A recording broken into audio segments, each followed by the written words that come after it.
Gord Brosiker and Dan McCourt are the linesmen. Best of 7. These clubs met last year in the second round. The Avalanche 1-6. Be interesting to see, John, right off the bat. It's Sutter versus Sakic. Does Craig Hartsburg get this line off the ice and match it up against Forsberg? Interesting already, John, on the far side. Jones and Cummins have been jockeying for position this entire time, been waiting for the faceoff. Our opening faceoff is brought to you by Miller Lite, and the Avalanche control the faceoff and dump it in to the corner. Jones left it for Sakic. Looking to work in front. Now back on the line. Clem gets it. In deep again to the captain. What a series he had last year against Chicago. Here's Lemieux's wrister. That's blocked. And big Bob Probert gets it. He was second in the NHL this year in penalty minutes. Only Gino Ojic of Vancouver had more. And that play is offside as Sutter dumped it in. And we get a whistle. And on the other side, we're looking at Jones and Chelios. Remember last game between these two clubs? Jones put a hit on Chelios into the boards that a lot of people from Chicago thought was a cheap shot. Chelios said no, it wasn't, but in the runway to the bus on the way after, he confronted Jones. The two of them had words, and it'll be interesting to watch that little matchup as this series goes along. And Chelios has been one of the more durable players in his career. Prior to this season, he had missed only a dozen games in 6 years. And, of course, he missed the 8 with the knee injury this season. And the amazing thing about Chelios is not only the amount of time he plays, which is, you know, always over 30 games, especially in the playoffs, but it's the fact that he's only 6 foot, 187 pounds. And he goes toe-to-toe, night after night, with the big guns, the Lindrosses, the Lemieux, the big players for the other team. Well, the Hawks have their top line out. Murray Craven, Sergei Krivokrasov, and this guy, Tony Amani, in front. And Craven a pretty good chance, and a penalty has been called here. It's against the Avalanche as an elbowing call has been detected by Mark Fawcett. Well, John, we talked about it. Specialty teams are going to be important. If Chicago can get on a little bit of a roll offensively. So you look at the head-to-head comparisons this year, Chicago had only 6 goals in the 4 games, only one of them on the power play. For the Avalanche, now they only scored 10 goals in the 4 games, but they had a power play goal per game. That's a huge difference. Foot gets it for elbowing at the 48-second mark. And the Hawks get the first power play of the series. Of course, the Avalanche were great all year at killing penalties. Ended up finishing second in the league. The Hawks power play not very good, under 15%. Here's a shot by Chelios. Owen Waugh got his right arm on that. Avs can't clear it. Suter back on the point now for Chelios. To Suter. Chelios across. Can't get it. And the Avs break the center. Remember, they scored 14 short-handed goals this year. The 4th most in the entire league. Exactly. And for Chicago, Jamnoff is not out there. He's their main passer on the power play. And so sometimes for Chicago, they have a tendency to stay out a little bit long, John, and make it like a minute and a half before they change. Well, you know, Sakic and Forsberg are going to be out there after 40 seconds. That could be a dangerous time for Chicago. 40 gone in the power play. No score first period. Oh, a penalty called there as a Hawk player interfered with the Avs player, John Clem, who was trying to come to the boards. He was tripped up. It's a play that you see a lot in the league, where because the player is coming across the blue line to stay onside, the defenseman so many times is turning. If you do it just right, you force the defenseman to avoid you. But there, Clem had not completely turned, didn't see Amani. Amani got the stick in, and off he goes. So we will be even, and with that kill, Prime Star donates $50 to the Colorado Special Olympics. 4-on-4. You know, it's interesting, Peter. You look at the 4-on-4 numbers this year in the regular season. The Avalanche, a great skating team. They scored 7 goals, allowed 10. Craig Hartsburg's team, not known as a good skating team, they outscored the opposition 7-4, 4-on-4. Yeah, it makes no sense, really. But in that situation, it's just one of those numbers you look at and you go, okay, let's have a look back. What happened, where, when, and why? Because the numbers don't make sense. period. No score here in game one. That's Sanders Ozelinch refers to Forsberg. 3-on-3 to center. Forsberg with Kamensky and Lefebvre. Forsberg a good pass, and Kamensky had it teed up, but he whipped on it. And the Blackhawks get the puck in their own zone. Eric Weinrich up the far side for Suter. His wrist shot is on goal, but it's offside at the Avalanche line. Right here, Dennis Savard, number 18, a veteran of the National Hockey League. You look at his career points, but he was not scheduled to play tonight. Jammed off, they were hoping to play. Savard was one of only 5 Blackhawk players. All the players that weren't supposed to play in tonight's game were on the ice tonight, this morning, pardon me. And all of a sudden, there was a little call over to Savard. Somebody whispered something in his ear. He went in, he got dressed, took a cab, and went back to the hotel. That's when they must have found out that Jamnov did not feel he was ready to go for tonight's game. Alexei Jamnov, their second leading scorer this year with 62 points, was injured in the Blackhawks' last regular season game on Sunday. Daryl Sador fell on his right leg, and the Blackhawks are not disclosing the extent of the injury, but we believe it's an ankle injury to the right leg, and he had to be helped off. The Blackhawks have been here since Monday, but nobody in the media, and certainly not that we're important, but nobody in the media has seen Jamnov, so they have kept him under wraps. Well, don't forget last year in Game 4 against the Avalanche, the Hawks said that Chelios had equipment problems. It turned out he had a frozen leg because of an injury. So you don't get a lot of information this time of year. No, it is that, as someone said, the bunker mentality. Nobody tells anybody anything. Chelios went through a triple overtime with a equipment problem. They could have made something for him in that time. Here's Chelios with 5 to go. And a minor to foot, a shot, a save. Rebound in front, and Wall lost his stick, but the puck picked up by Forsberg. The Avalanche now on the power play. Here comes Forsberg to the backhand. Wrap around, and he put it right through the goal crease. He had Hackett beat. Now Sakic controls it. 30 to go in the man advantage. To Lemieux. Shot, shot, and a save by Jeff Hackett. And he has an inflow. Lemieux took the shot, but what a play by Forsberg. Great speed. But at the other end, Chelios. Now, Chelios, you see right here, Chelios plays so much. It's, you don't often see him in the offensive zone like this. And this led to Forsberg coming down the ice in a 2-on-2 with the forward back, and he just couldn't turn the stick to the backhand, because you can see right there was room off the far post. Hackett has to, Forsberg's so tricky that Hackett has to respect him from cutting in front. And that's what forced him to be there and not be on the far post. Now 27 seconds to go in the Avs power play. We're scoreless, 16:55 left in the opening period. And Sakic wins the faceoff back on the point. Sanders Ozelinch trying to get it free, but it's knocked away by Craven. And Ozelinch has to go back now for Lemieux. Ozelinch, great feed into Kamensky, 2-on-1. Nice move. Forsberg shoots. Oh, unbelievable save. How did he get that one? Highway robbery there on Forsberg. John, we talked about it, getting confidence early. That is a fabulous save on Forsberg. Forsberg took his time. Kamensky makes a beautiful move. But look at the net. And Hackett back, makes a save. And not only is Hackett going, you know what? Maybe I got something against this club. But the bench is going, you know what? This guy's had a great season. He's going to continue it. Look at these numbers. When you say only Martin Brodeur 1.96 was better, that's pretty high compliment. 2.03 goals against. One of only 3 clubs did not allow 100 goals against on the road. That may be the save of the playoffs. What a rough save by Hackett. And the Hawks are now back to full strength. The giveaway. Chance is in there.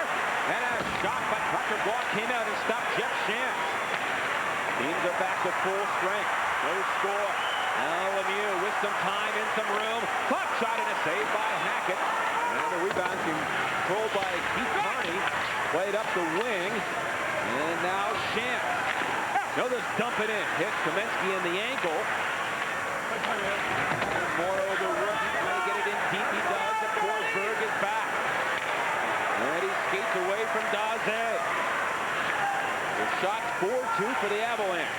scoring thus far, and the Avs want to change on the fly here.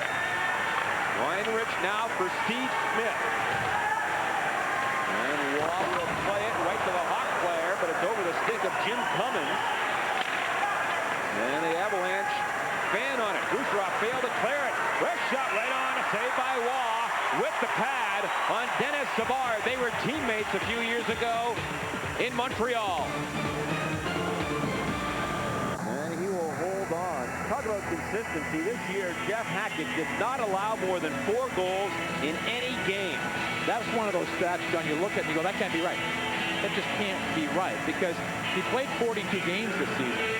And, you know, sooner or later, you're going to have a night where, you know, you're just not going to play that well. But he was able to string together such a consistent effort. And the thing about Hackett is he is really respected, liked by his teammates. And they work hard. They work hard for anybody. But if you happen to like your goaltender, you know, it's a kind of situation where that really, it adds something to the team.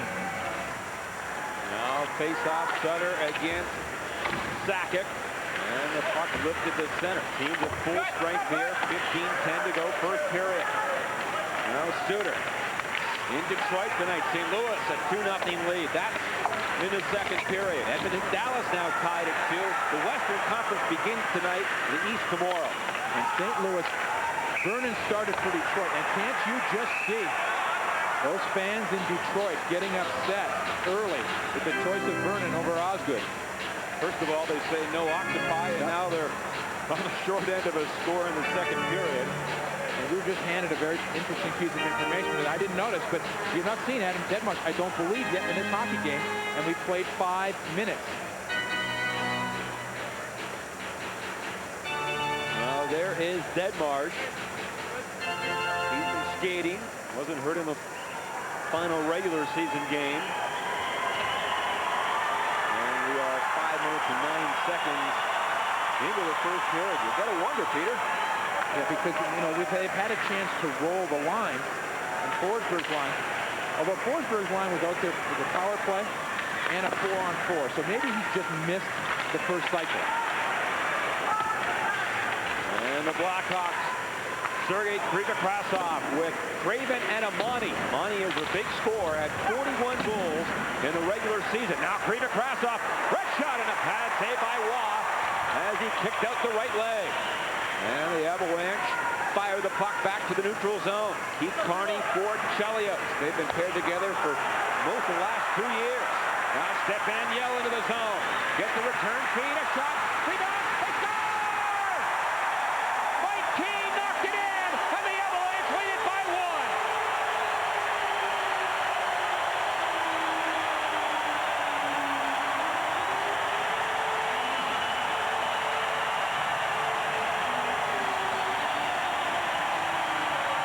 Well, last year in the playoffs, the Avalanche got such great efforts from the workers in the hockey club, from the Ricci's, from the Yells, from the Keens, and they combined on this goal.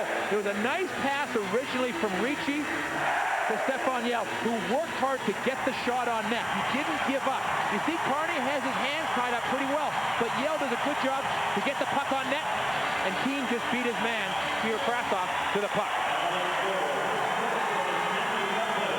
Got the blade on the stick, and Keane gets the first goal of the game at 5:54. Yell and Ricci get the assist. Sorry, John. There's Deadmarsh out on the ice now, so it must have been a situation where he missed a couple of his regular line shifts. So Keane gets the all-important first goal. Remember, he went 21 games without a goal until he scored last week against San Jose. Deadmarsh on the backhand. Weinrich fell down. Now Deadmarsh trying to find some open ice back for Lefebvre. A drive. And Hackett saw it all the way. Kaminsky was there looking for a tip-in. But Hackett had it in the glove. I think this could be a game plan for Hackett. When in doubt, freeze it. Because the Blackhawks very confident in their face-off men, especially in their own zone. So when he has feels any sort of pressure, I think you're going to see him freeze it. Craig Hartsburg can put on the ice those face-off men that he has confidence in. At the other end, Patrick Waugh, a lot of times, not that he doesn't have the kind of confidence Hartsburg does in his face-off man, it's he likes to keep things going because the Avalanche makes such good first passes and the wingers are gone and out of the zone. Basically, it's two different styles and two different strategies. Absolutely. If the Blackhawks feel any pressure, you're going to hear that ping off the glass all night. Well, the Blackhawks have made the playoffs for 29 consecutive years, but haven't won a Stanley Cup since 1961. And tonight is the anniversary. Of course, those are the glory days of Bobby Hull, Stan Mikita with the Chicago Blackhawks. It's been a long time coming.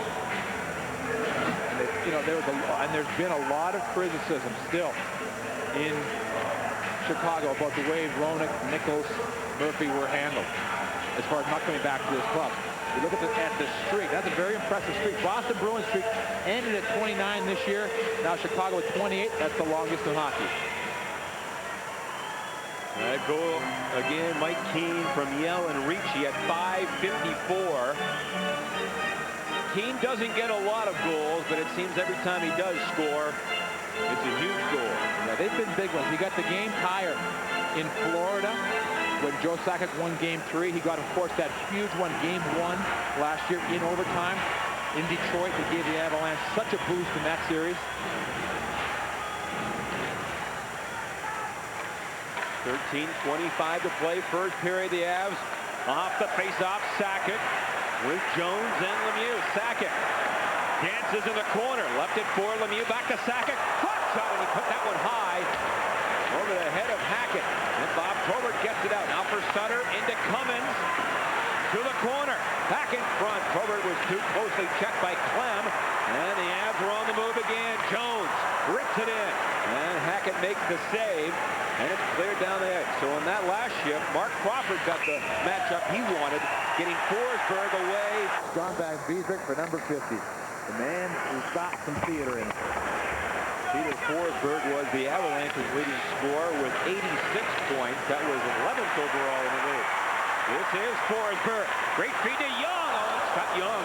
One timed it wide. Kept in by Ozolinsh. Now Young down low with Eric Lacroix.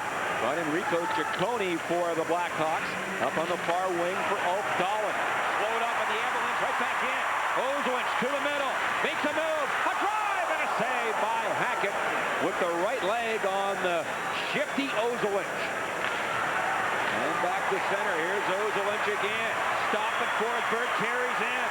The Avs up by one. Looking for more. Young in front. Can't get a shot. A penalty called here. I think on the Blackhawks for elbowing.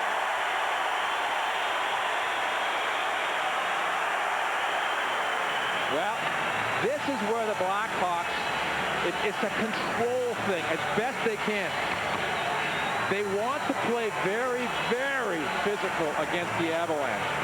But you can't be taking penalties where you're going to put your club in a hole. Ciccone, this is the way he plays. I mean, you take the good or the bad with him as far as the penalties. He's tough.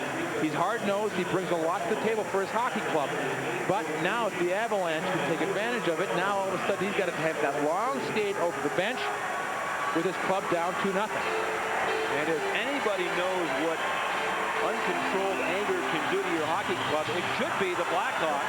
Last year in their first-round series, they swept Calgary in 4 games, but the Flames were a very undisciplined team. Well, the Blackhawks have a history in the playoffs of losing their control and taking so many power plays, penalties, that they lose series because of power plays, and they want to avoid that.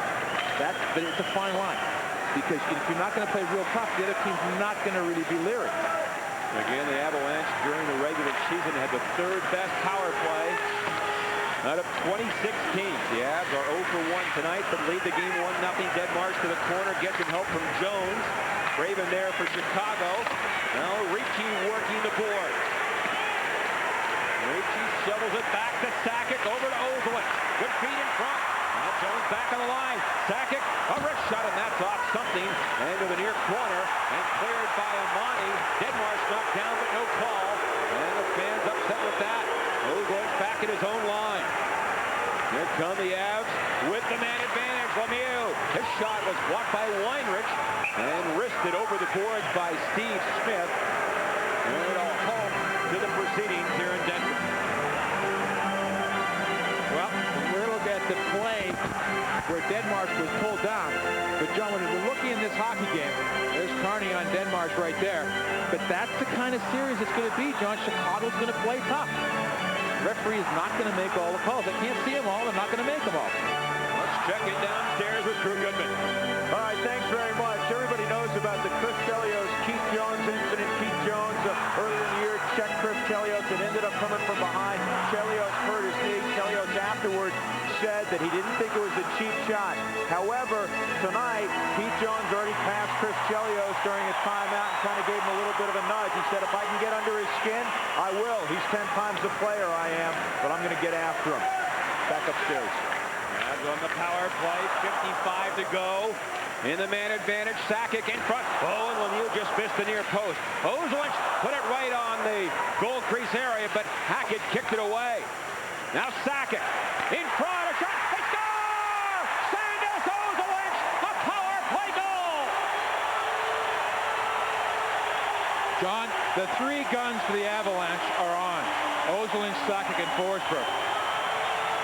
This is a fabulous pass, but there's a play made before it by Sakic to knock the puck out of midair. Lemieux is just doing a smart thing, throwing it in midair. Sakic stops it, and Ozolinsh, as we've seen him do so well, if the forward back on Ozolinsh takes his eye off him for a second, Ozolinsh is going to step in. You see the forward had his eyes on the puck. And Ozolinsh comes in, and it took a terrific pass. Obviously, there was no room there. Didn't look like until Ozolinsh got the pass from Sakic, and he made a nice, quick snapshot.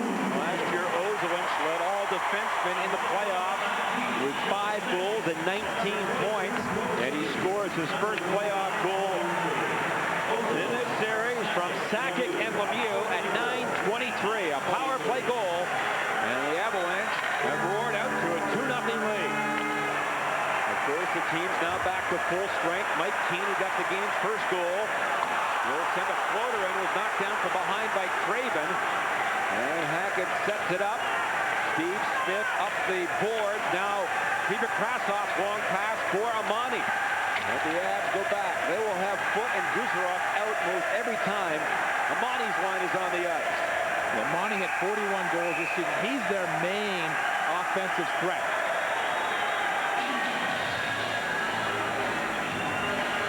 Well, for Patrick Roy, John, this could be a record-setting season. He comes into this with 86 wins, a record-breaking playoff season. He comes into this with 86 wins. See right there with a record of 86 wins, 48 losses. He's only a couple behind Billy Smith on the all-time list. So if the Avalanche can win this series with Roy goal, he'll become the #1 goaltender in the history of this game as far as playoff wins. If the Avalanche can roll on to the Stanley Cup, which is a long way away, he'll be the first goaltender to have 100 wins in the playoffs. Of course, Patrick led the regular season with 38 victories, tops among all goaltenders, had a career year, 4th in save percentage, 7 shutouts. Mark Crawford said, without a doubt, he was his MVP this season. Yeah, when you and I were in there yesterday talking to Mark, I mean, there wasn't even a hesitation. I mean, no, it was Patrick. And, you know, then, of course, other players got consideration. But, you know, as far as the next guy, but Patrick was the guy. That last goal again, Ozolinsh from Sakic and Lemieux at 9:23. It's 2-0 for the Avs. Chance for Chicago back on the point. Chelios a shot. And Watt kicked out the right leg and made a pretty good stop. And it's worked out the center for Forsberg. In with Scott Young. Too Young at a sharp angle. Couldn't handle it. Now Forsberg knocked it down. Wide open is Young. A shot. Hackett made the save. And it's cleared away. You look behind him. Now Forsberg again. Trying to make something. out of seemingly nothing, as he always does. Oh, what a hit by Forsberg on Moreau. And now Forsberg goes after Chelios. Moreau comes back in. And here we go, back at center. And Probert goes after Forsberg.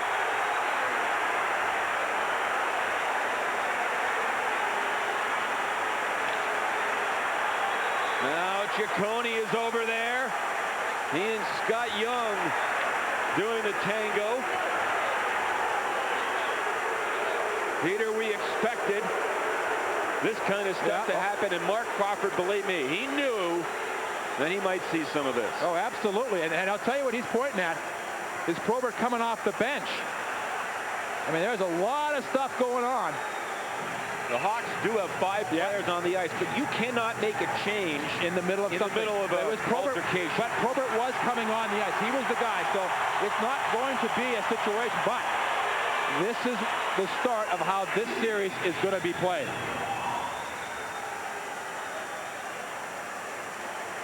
You know, Peter, you mentioned it in the open of our telecast, one of your keys, turn the other cheek. We don't know the Avalanche's game plan, but I would bet that they said, do not drop the gloves unless you have to. Don't drop them with Probert unless you have a death wish. I mean, this is a guy that is seriously tough. And, you know, you're not going to win dropping the gloves, because, I mean, he is just an unbelievable heavyweight in this league. Well, Mr. Heavyweight is going to the box. The Avalanche out of the gate quickly. Goals from Mike Keane and Sanders Kozolich. The Avalanche right now have come out and played out good first 11 minutes. And from that last scrum, the Hawks get 2 minors, Moreau and Probert. Scott Young gone for the Avalanche. All 3 players get roughing minors at 11:07, and the Avalanche are going to get their 3rd power play. They're 1 for 2. And we talked about the fact that it's Detroit, Chicago struggles to score goals. So this is almost a next goal hockey game. Chicago, I don't believe, can allow the Avalanche to score in this power play and realistically win this game, because it puts so much pressure on their defensemen to jump into the play. Now Deadmarsh up front here with Ricci and Jones. The Hawks get the puck, and Chelios will ice it. 2-0 here for Colorado with another man advantage. Sakic. He'll bring it right up the middle of the ice. And that play is offside as Ricci lets it go. So the delayed offside, and now Chelios will blast it down the ice. Here's Miller in for Chicago to Sutter. Flop shot. Oh, and a pretty good save there on Brent Sutter by Waugh. And Lemieux back to center for Kamensky. He throws it toward the front of the goal. And Hackett gloves it. Of course, last year in the 2nd round against the Hawks, Kamensky led the Avs in scoring with 9 points. And he had so many back-breaking goals against the Blackhawks. The Blackhawks knew that they had to stop Sakic. Sakic got 6 goals in this series, but it always seemed to be Kamensky. Just as the Blackhawks seemed to feel they were getting a game under control, Kamensky would come up with one of those individual plays that he is so famous for. Cutting in from the wing, beating 2 guys, and slipping it top shelf. And they're going to work very hard to not let Kamensky be that much of a threat this season. Last year at 22 points in 22 playoff games, 2nd to Sakic, and 4th in the NHL. The Avalanche control it back on the point. Kozolich to Kamensky. 50 to go in the power play. And the Blackhawks steal it, and Jeff Shantz will drill it down the ice. Here's Waugh for Kozolich. Picked off by the Blackhawks. Back on the point. Weinrich had a shot blocked, and Forsberg away. Into Claude Lemieux. Through the legs. Can't get a shot. Now he does. And Hackett got his arm on that one. Nice move by Lemieux. Now Kamensky for Forsberg. Good feed back to Sakic. Into Kozolich. Back to Sakic. Over to Forsberg. He scores! What a goal! It's 3-0.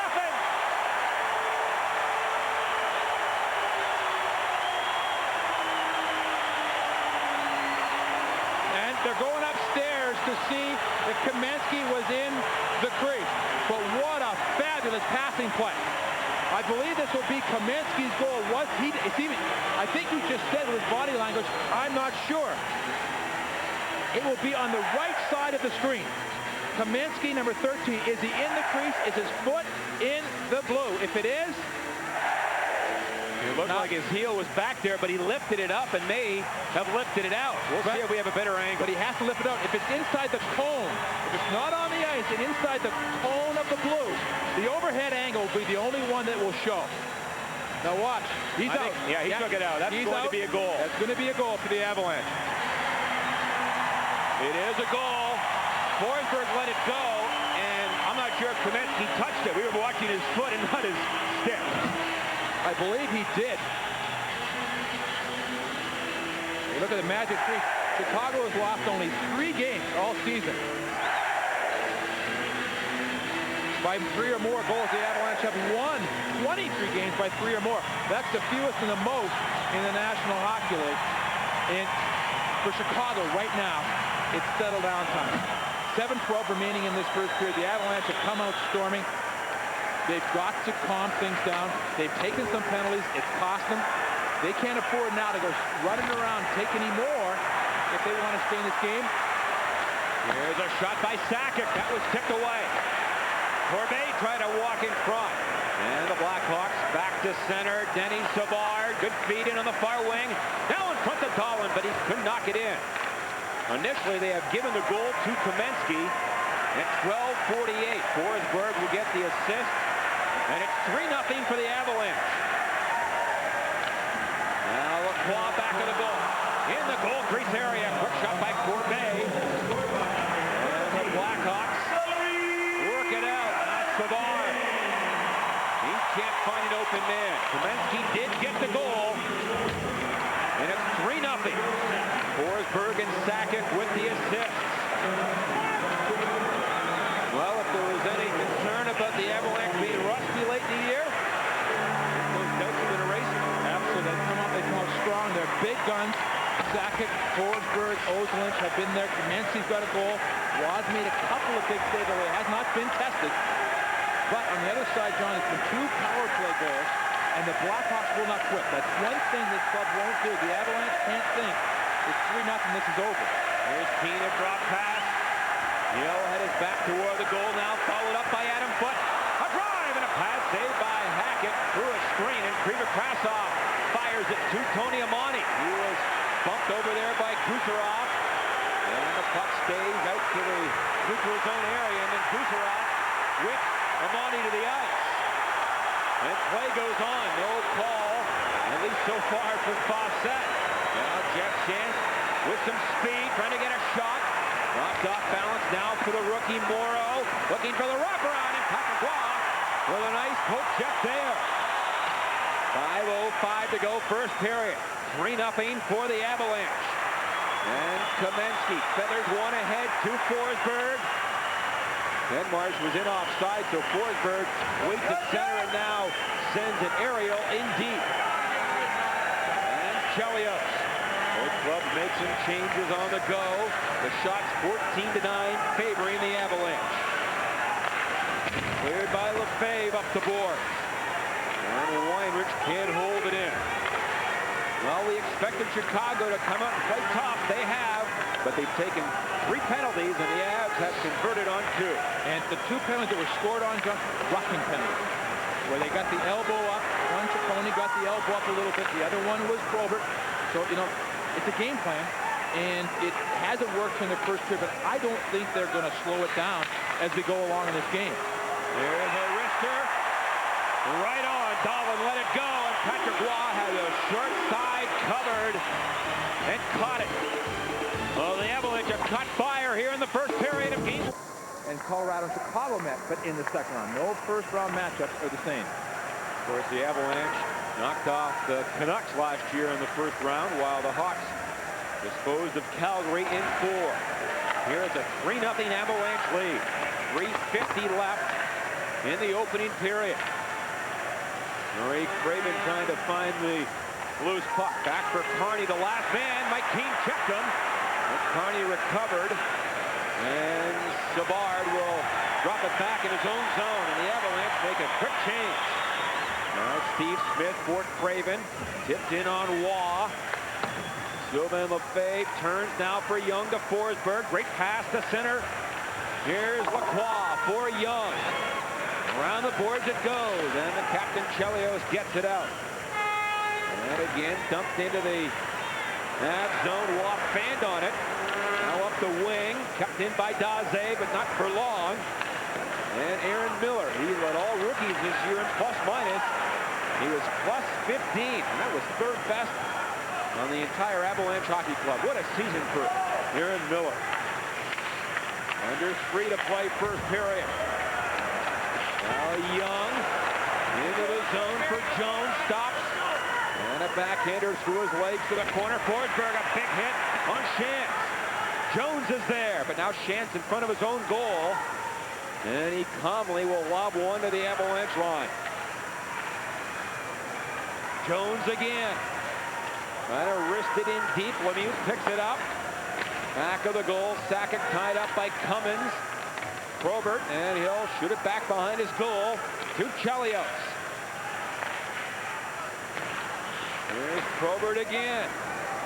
The Hawks have dumped it in virtually every time. They're not trying to carry it in, but here's Probert turning. They haven't had sustained pressure in the Avalanche zone. The Avalanche have done a good job of forcing them to dump it in.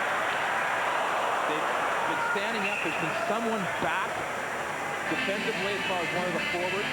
And so Chicago coming up, sees 3 white jerseys in front of them. That's their signal, just to get it in and try to be aggressive in their forechecking. Now the Hawks have lost some key players. Nichols, Roenick, Murphy, all gone from last year's team.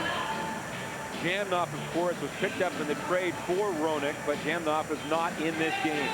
Murphy and Nichols signed as free agents with Murphy St. Louis, Nichols San Jose. And it was interesting, Chicago, the general manager Bob Fulford said the one player that we should have signed was Nichols. He's the one they felt they missed the most. Let's check in downstairs with Drew. All right, John, thanks very much. You touched on this a moment ago. There was so much concern the last month or so. The Avalanche weren't playing consistently well. One period does not win you the Stanley Cup, but obviously all the players are on Peter Forsberg. Even Joe Sakic, he hasn't buried the puck yet, but he's had quality opportunities. Very quickly, in a few minutes between the periods, we will talk to Tony Amonte when he comes off the ice with the Blackhawks. Back upstairs. First period goals from Keane, Ozolinsh, and Kamensky. It's 3-0 for the Avalanche as Forsberg floats it in behind the Hawk goal. Hackett, in only his second ever playoff game. He started game 5 last year against the Avs and lost 5-1. Kamensky gets it in front but can't get a shot. And now the Blackhawks. Suter trying to pick his way into the zone. He does for Craven. He turns back to the line. Weinreich, a wrist shot. And that is off the Avalanche defender Adam's foot. And around the board, Suter trying to keep it in. Kamensky ties him up. Now it's loose in front of Monty. Back for Weinreich. Lets it go and hit his own man in the back. And the rebound worked to center by Forsberg. Here's a 3-on-2 break. Kamensky to Deadmarsh. Into Forsberg. Walks in. He scores! What a goal by Peter Forsberg!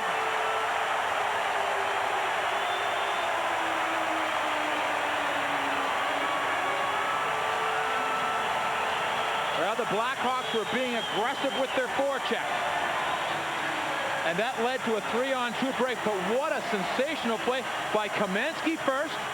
Over to Deadmarsh. Deadmarsh makes a great little pass to Forsberg. And from there on, that was as calm, as cool as any player in the game. Watch him go in. Just backhand, top shelf. There's nothing Hackett could have done on that goal. I'll tell you what, if you put a backhander in the top corner like that, you've got some hands. Yeah, because you're going in and you just roll your wrist. You wait for the goaltender to go down, you bring it in front, you know you're going to get punished, and then the last second you just roll the wrist up over the shoulder of Hackett. This will be an icing call, the goal Forsberg. His first of the playoffs from Deadmarsh and Kamensky at the 19-minute mark. It's 4-0. And you see the Blackhawk defensemen, they had to back up because it was a 3-on-2. The forwards were caught a little bit forechecking, try to initiate some offense. It cost him. Forsberg now with 2 points, and Peter, the Avalanche have had all the chances in this game. 8-1 for the scoring chances here in this first period, as the Avalanche, led by their main guys, have really come out flying. Here the Hawks off the face-off. Krivokrasov a shot. That was blocked. And Mike Keane, he began the festivities with a goal at 5:54. Hackett out of the goal. He scampered back in net. In the final 25 seconds of the first period, as Keane fights on the boards with Krivokrasov, and he'll backhand it into the Avalanche zone. Gusarov trying to clear it. He does to Ricci. 10 to go. Now Smith back for Carney. And time is going to run out here in the first period.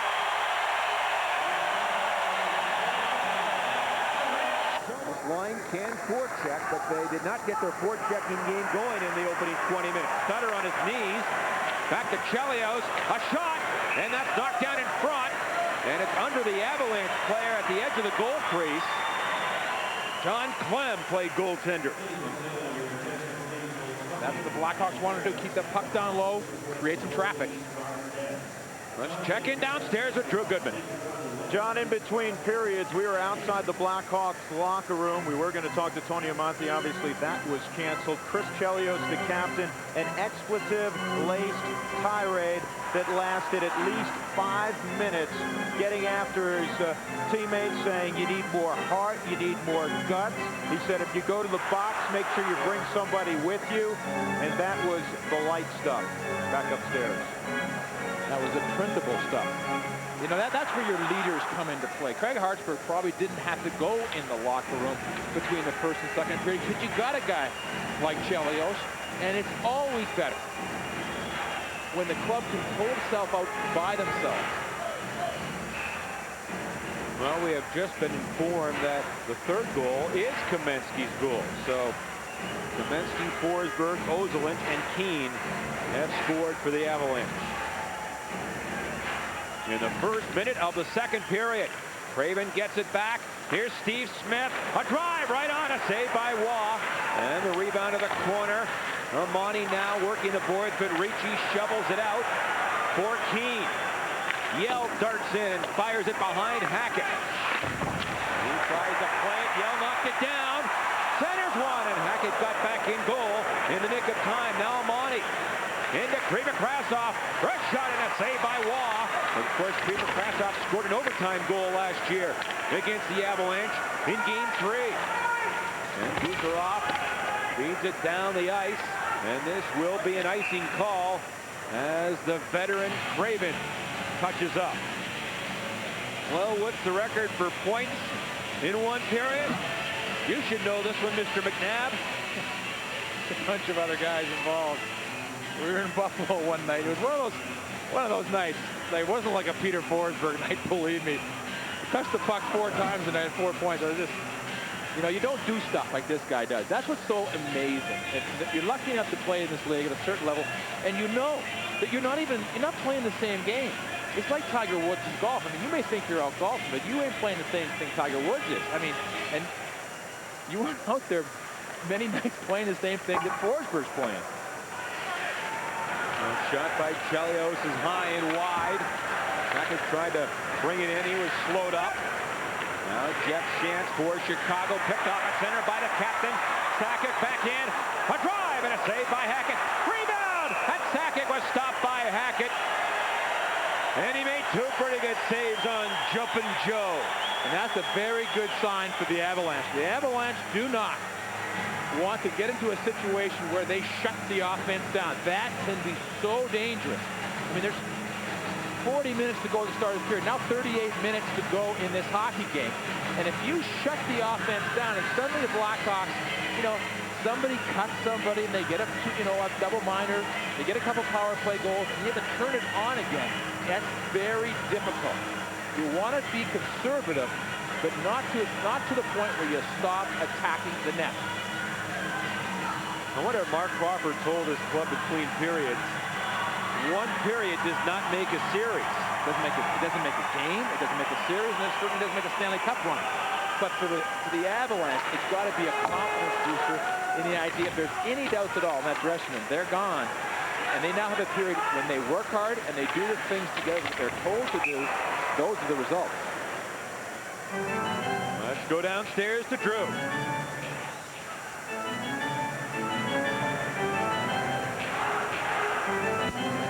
Sorry, John, speaking of Mark Crawford, had a brief word with him between periods. He allowed himself a small smile.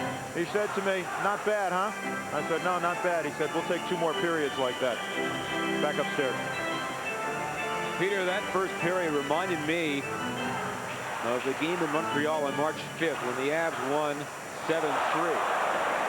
Just thinking back to the season, that's the last time they turned on the guns. They turned on the guns offensively. They're just so much better.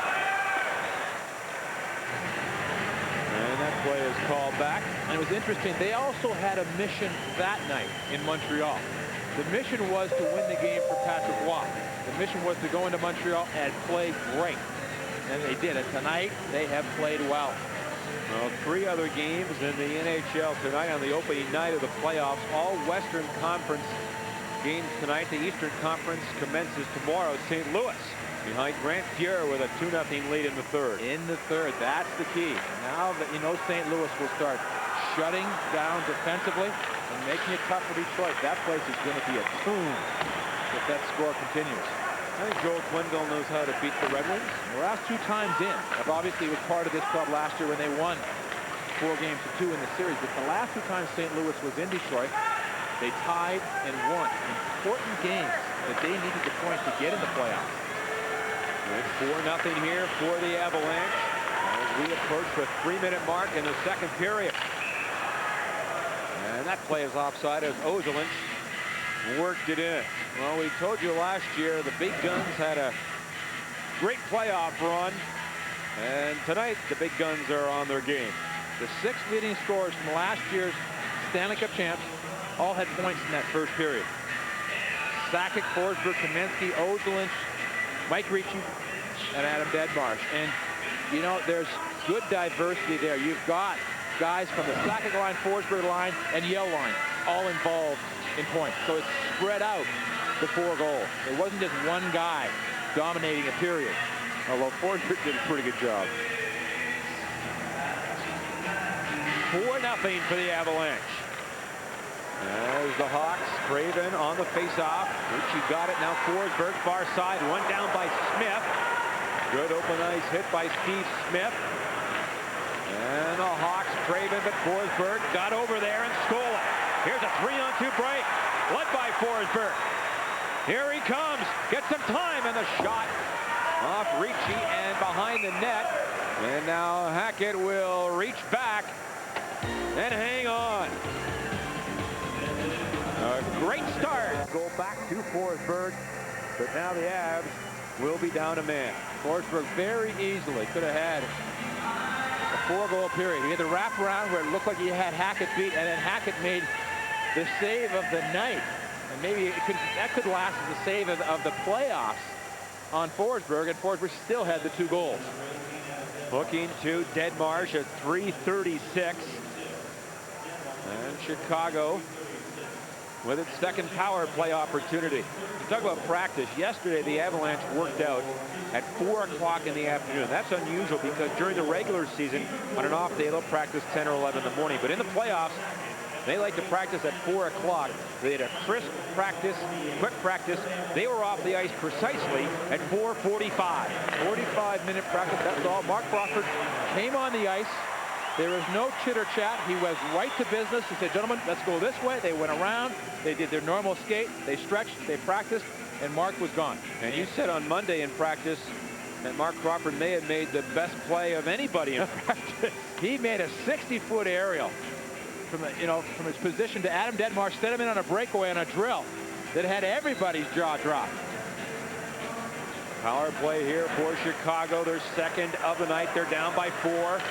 Chelios to Amani. Lets it go on a pad save by Patrick Waugh. Amani on the board. Now back for Chelios. Chelios to Suter. Fakes it. Now for Jeff Shantz. He lets it rip and missed the goal. This is where the Hawks really missed Shamrock, who was out of the game with a leg injury. He is their best playmaker. Alexei Shamrock. Chelios. Top shot and a save by Wall. The rebound picked up by Foot, and he'll backhand it down the ice. I think that may have been Foot who cleared the rebound in behind. Didn't try to make a play, just dumped it in behind the net, away from traffic. 1:10 to go in the man advantage. Suter in deep. Now for Kevin Miller. Back on the right point, Chelios. In deep again for Miller. Left it for the rookie Morrow. Now for Amani. Looks for something open here. Amani. Soft shot, hit a skate in front. Picked up by the Avs and cleared but not out. Amani kept it in. Now Miller again with 45 to go in the power play. Miller with some time. Watched by Miller. Aaron Miller, that is. They're not related. Kevin Miller has it. Back on the line, Suter. And that one-timer hit Forsberg and bounced to the corner. And Aaron Miller will chop it down the ice. Good positional play by the Avalanche. The Blackhawks had control of the puck, but they could not find that open man through the passing lane. 15 to go in Denmarsh's minor. And the Hawks dump it in. Deep Wall, let it go. 4 foot. Good play to Gusarov. He's bumped by Sutter, but he gets it to Keane. And the Avalanche cleared away. And that should about do it. And with that kill, Prime Star donates another $50 to the Special Olympics. That's Sakic. Waltzes in. Wrist shot. Hit a body in front and bounces to the far corner. There Jim Cummins runs into Denmarsh. And his slice shot is on goal, and Hackett made the save. And the puck rolls down the ice. So a good kill by the Avs. 6 minutes into the second period, still 4-0 for the home team. Ozolich now to Sakic. They're playing a smart period, Ben. They have not been odd man one time. Sakic with a pretty good wrist shot there. They have had countless odd man rushes into the offensive zone. I can't remember a Hawk odd man rush. No, I don't believe they have. But for the Blackhawks, they have got to do that. They've got to get guys down low. They're down 4-0. And it's not as if there's not time enough to come back, but they're going to have to gamble a little bit, and that's what they're doing right now. And the Hawks keep it in here. Sutter into Savard. Centers one, but Scott Young, a nice defensive play. He knocked Miller down. There are the numbers as far as odd man rushes are concerned. Chelios for O'Donnell. Now Kevin Miller robbed out by Lefebvre. Morrow comes in, but Lefebvre beat him to the puck with 13 to play here in the second period. And a wobbler goes wide of Hackett. Weinrich will touch it, and a whistle. That makes a lot of guys out there that have never accomplished what those guys have. 12:30 to play in the second period. And the Hawks trailing 4-0. Amani sends it in, but Adam Foote is there. Can't clear it. Kriva Krasov taken out. Amani gets it in. His turnaround shot is about 20 feet wide. Now Kriva Krasov hit by Kamensky. Picked up by Murray Craven. Can't work it in front. And Denmarsh will golf it down the ice. And yet another icing call. And for the Blackhawks, this is the time that you want your bench has got to stay alive. The crowd there was so much adrenaline in the parking lot around the city all day today. And the building in the first period, the Avalanche just came pouring. The fans were into it. Now it's sort of like everybody's taking a deep breath. Maybe you can catch everybody just a little bit off guard and take it to the Avalanche, use some energy and get themselves a goal at least before they go into the third period. Big face off to the right of Waugh. Ricci against Shantz. And Ricci won it back, and Stefan Yell will scoop it into Hawk territory. Going back is Keith Carney. He led the Hawks in plus minus this year at plus 31. LaFave's pass picked off by Kearney in for Eric Daze. He can't get around LaFave, and again it goes to center. Chelios now to Kearney. Chance to center ice. Don't forget the Avalanche this year in the regular season, 5th best defensively, allowing only 2.5 goals against per game. This team can play defense. Wall way out of the goal. He has to get back in the nick of time. Morrow in the corner. Trying to spin in front. A backhander, and he was hooked down, and a penalty called there. The Hawks control it. Chelios. Cut in a glove save by Waugh. He found it through a screen. But the Hawks are going to get a man advantage. Picture Chris Chelios. Now Chelios plays so much, and now he's going to probably stay on the ice to play the point in this power play, because it's such a key moment in the game. By the way, we would like to welcome those of you who are watching the Seattle-Detroit baseball game. Mariners won the game, as you know, and here the Avalanche lead at 4-0. 4 goals in the first period by Mike Keane, Sandis Ozolinsh, and a pair from Peter Forsberg. 2 even strength goals, 2 power play goals. First goal, Keane, great effort. Next, great pass from Sakic to Ozolinsh on the power play. Then Forsberg on a real pretty passing play by the Avalanche. They just moved it around the outside, so Forsberg snuck it in behind Hackett with a 3-0. And then Forsberg on just a magnificent individual effort after a pass from Deadmarsh, and that was as good a period of hockey as the Avalanche have played, John, you mentioned it, in a long time. So Chicago 0 for 2 on the power play. Desperate for a goal.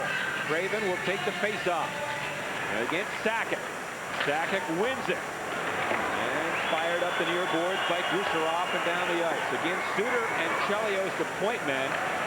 The forwards, Craven, Amonte, and Miller. Amonte carries in. I mentioned he had 41 goals at Tony Amonte. 20 at home, 21 on the road. That's nice consistency. When you look around the Blackhawks, almost all of those stats are top-heavy on the road. They only won 16 games at home. The Hawks with a very good road record, 18-14-9. Chelios trying to keep it in. He can't. And Deadmarsh, short-handed, in with Forsberg. Here comes Deadmarsh to Forsberg. Backhander. Oh, what a save. Rebound. Deadmarsh can't stuff it in. Now Forsberg to Deadmarsh. And the one-timer didn't get much on it. And the Hawks will pick it up. It was nearly 5-0. Nice play by Deadmarsh. Forsberg tried to flip it up. He just couldn't get it up over Hackett this time. Remember, Forsberg has 2 goals, working on a hat trick. His last playoff hat trick came in Game 2 of the finals against the Panthers. 45 to go in the Hawk man advantage. And Suter had it hop over his stick. He's now had, Forsberg's had 5 goals in the last 2 playoff games played here at McNichols. The Hawks, Morrow, Corbett was alone up the ice. Now knocked it down. Open net. Here comes Corbett. What a save. Hackett got back in. Corbett was yanked down a penalty against Suter. As Hackett made a major gap, and it nearly cost him. But he hung tough and did not allow it to backfire. But the Avalanche they keep coming.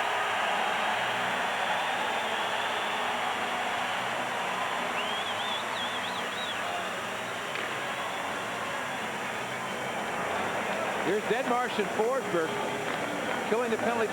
Forsberg right there tried to chip it up. That was a good save by Hackett coming across, because Forsberg got it up, but Hackett was able to make the save. And here on the giveaway, if Corbett had got hold of the puck right away, he could have dumped it into the empty net, but in controlling it, it gave Hackett enough time to get back.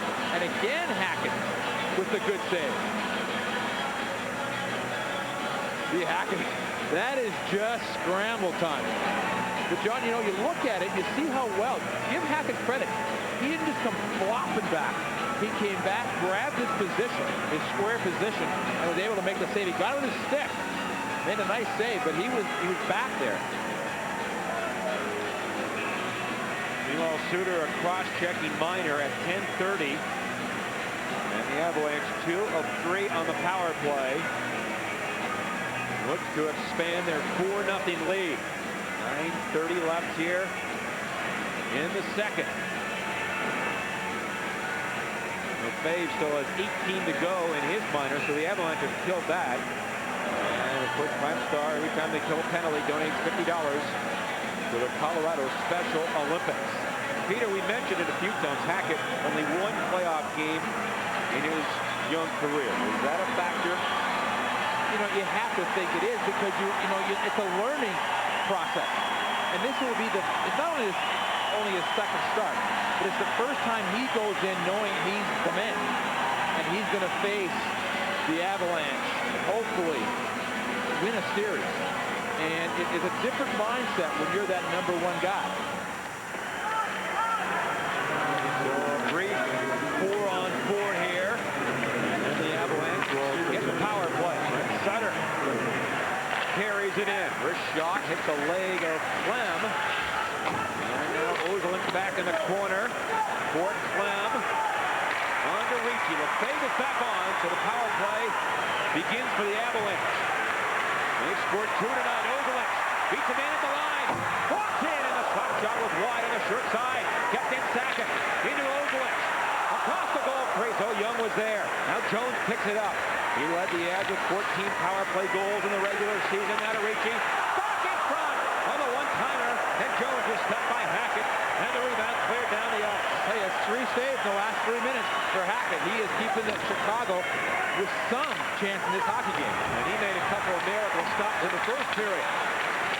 Now Young in the corner. 1 minute to go. In the power play, Amani was knocked down. Ozolin gets it. And wristed it wide. And Chelios with Conley go up the middle. And the Hawks Craven short-handed. Good job by Ozolin to tip it away.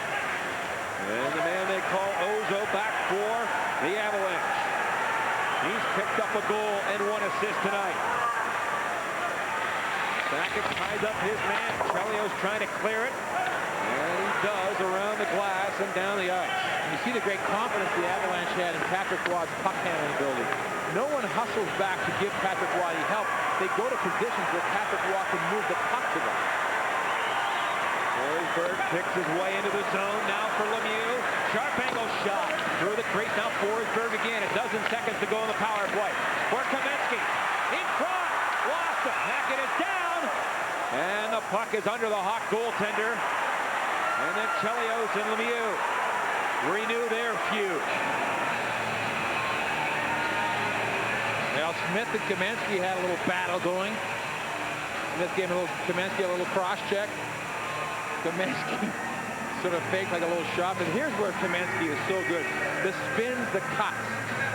Now Kamensky is 6'2", 195 pounds, but tremendously quick turner. A lot of big guys like this can't turn that quickly. Usually you see your little guys, the 5'8" darters that can make those moves. But Kamensky, and once he does that, he's got the long arms. He throws the puck in front of the net. Suddenly a play that looks like a nothing play from the corner.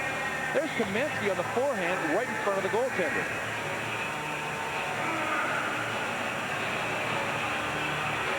The Avalanche with a 4-0 lead. All the scoring in the first period. 6 seconds to go. And the Avs power play. Colorado wins it back for Lefebvre. A shot. Big rebound. Lacroix tried to stuff it in, but Hackett will hang on. Hackett again this year in the regular season in 41 games did not allow over 4 goals. Well, I would have to say that streak is in jeopardy tonight. 2, 3, 4, 5, 6, 7, 8, 9, almost 10 periods now. Is that possible since Patrick Roy's given up? Yeah, it's possible. Not probable, but possible. He allowed 2 goals in game 3 in the first period. And none the rest of the way. Of course, made 63 saves in game 4. Patrick also came into the playoffs with an overtime shutout streak of 131 minutes and 53 seconds. And prior to that, he had a long streak. This man has made his mark in the postseason. And it's no wonder why people have said it. This is Patrick Waugh's time. He talks about focus. And you know, when he talks about focus, it's not like me focusing on a movie and watching it intently. I mean, this man does not see anything but the puck. He's a great feel for the game and knows what's going on, but he seems to be able to find it like it's just somebody throwing him a beach ball. Now, there was a good story in the, I believe it was the Denver Post last week. Michelle Waugh, his wife, was at home one day, and Patrick was watching two tapes. One tape of a loss and one tape of a victory. And she said, "What are you doing?" And he said, "I want to see what I'm doing right and what I'm doing wrong." It never ends, does it? It's just unbelievable. Teams are at full strength. 6:40 to play in the second period. It's been all Avalanche. Sakic stole it from Amani. A backhander, and a save by Hackett. Now the rebound picked up back of the goal. Corbett can't walk in front. Sakic has it again. Corbett is bugged back there by Probert. It's in the skates of Sakic. Well, Corbett helps out, and we finally get a whistle. Probert and Corbett were doing the waltz away from the puck as Sakic stole the puck from Tony Amani. Well, Sakic again. When he starts that skate, he starts that moving, and you can tell Joe was very, very excited to get things going in the playoffs. I mean, he just felt that for himself that he had had a disappointing end of the season, and he really just needed to get this stuff going.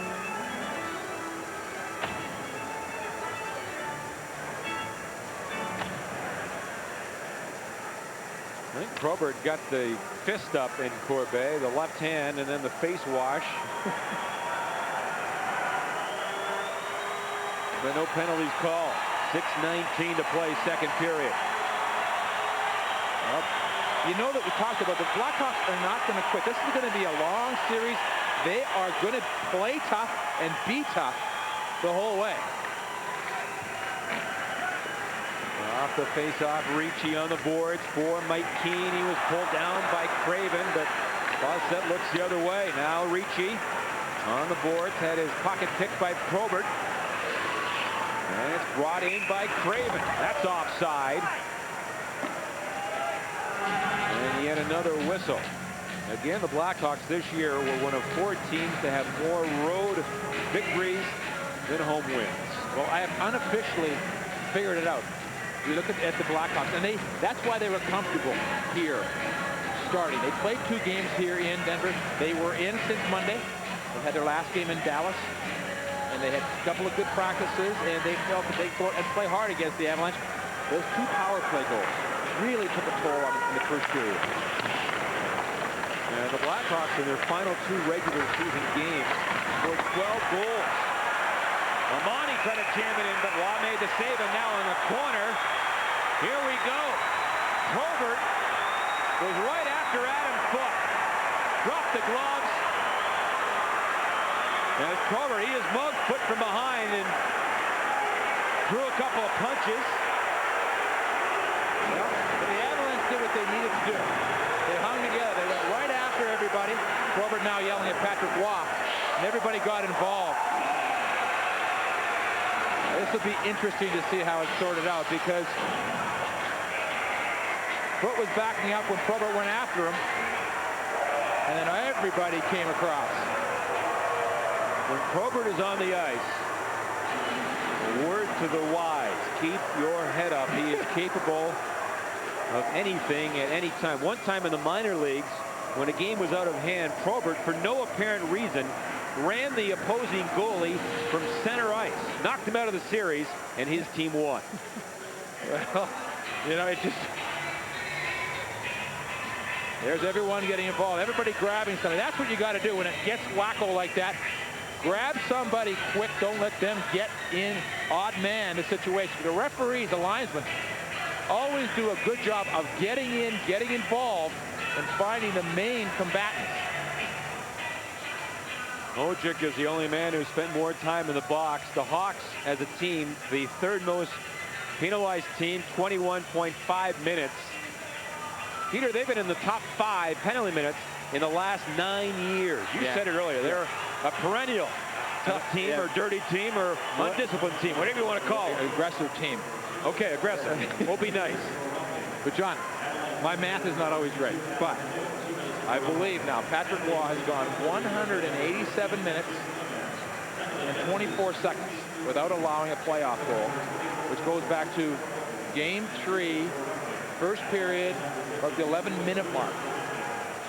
So that's 3 complete hockey games Law has gone without allowing a goal. And he's coming off a pretty good performance in Dallas last Friday, stopping 38 of 39 in the 2-1 win. The Avalanche get a power play. They're 2 for 4 tonight. And they own a 4-0 lead. Sakic sprints to center. Hawks back in. A wrist shot by the captain was high and wide. Now the rebound picked up by Forsberg. He has scored twice tonight. Forsberg back on the point. Ozolinsh. This pass knocked away. The Hawks scramble for it, and they are able to ice it. 5:15 left, second period. And again, Ozolinsh and Sakic back on the point. Up front, Forsberg, Kamensky, and Lemieux. Kamensky's pass. That's across center. A 2-line pass.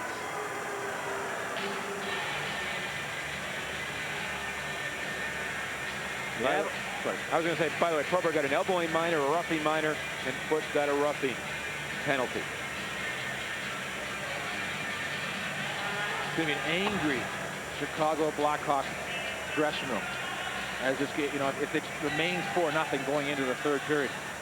Because this is a big, tough, and don't forget, experienced hockey club. And Chelios is 35. Carney's 27. Gary Sutter's 32, Weiner's 30, Smith 33. Those are the defensemen. So this is a club that's been around, knows what the playoffs are about, and knows how to, prepare themselves. So they'll be very disappointed with their performance in that first period. Here's a backhander by Jones, just wide of the goal. Avs on a power play for 55 seconds. Denmark to the corner. Can't get it to Ricci. Young, a nice job to hold it in, but now Carney is there. And he'll bang it down the ice. 45 left in Probert's minor. And Sylvain Lefebvre in control for the Avalanche. Lefebvre doesn't see a lot of time in the power play, but has one of the hardest slap shots on the hockey team. I mean, you have to think that right now the Avalanche are saying we've got all the goals we need in this game. The one thing we don't want is a momentum goal for the Blackhawks. A short-handed goal. Now Denmark back on the line. Clem, good feed into Ricci. They'll cycle it down low. Denmark in behind the goal. 10 to go in the power play. Now Ricci again. Checked on the boards, but Denmark picks it up. In front, Ricci shoots. He scores!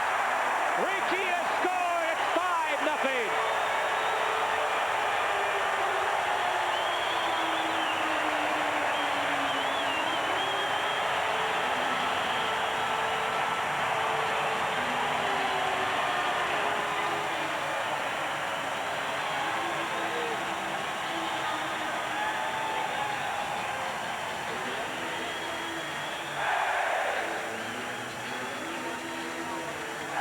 There's Probert upset with the referee right there. Mike Ricci, he had so much better. He had so much better regular season than he had last year. But that fans in this area remember Mike Ricci of the playoff determination last year as the Blackhawks are pulling their goaltender, Hackett, who for the first time this year has allowed 5 goals in a game, and it comes in less than 2 periods against the Avalanche. Ricci had an assist in the first period, now a goal. The Avalanche have 3 power play goals. They've capitalized every time the Blackhawks have gotten real aggressive. And I think that's Probert. I think he's out of here.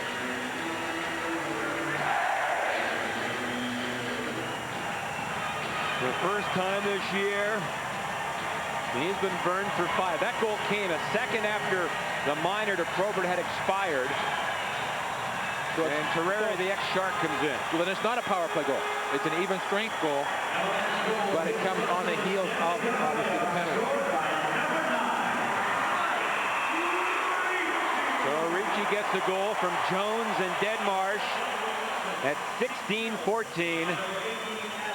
And that was a heck of a shot by Ricci. Ricci has chased the starter of the Blackhawks. And the Avalanche in firm control of game one. Up a 10-minute misconduct, but he will be back. Not a game misconduct. 10-minute misconduct. He will be back for the third period. Chris Terreri has taken over. He played in the Hawks last game in Dallas, the 5-2 victory on Sunday. The Avalanche in for more, and the quick shot blocked by Terreri. Now Mike Keane with it. The pass in deep for Yale, but does 8 turns, and he'll play it high in the air and down the ice. And Patrick Roy feathers one ahead to center for Lacroix. On with Young and Sackett. Chelios in control, up for Jim Cummins. Pass was too far for Miller. And Patrick around the boards, under 3 to play here in the second period. Corbett was knocked down. He's lost his helmet on the near side. Now Cummins again. Up to the boards. Here's Miller trying to walk in front. He does. And Wall was there with the stick right on the ice. And we get more pushing here. Cummins throwing a right hand at somebody. And now he erases after foot.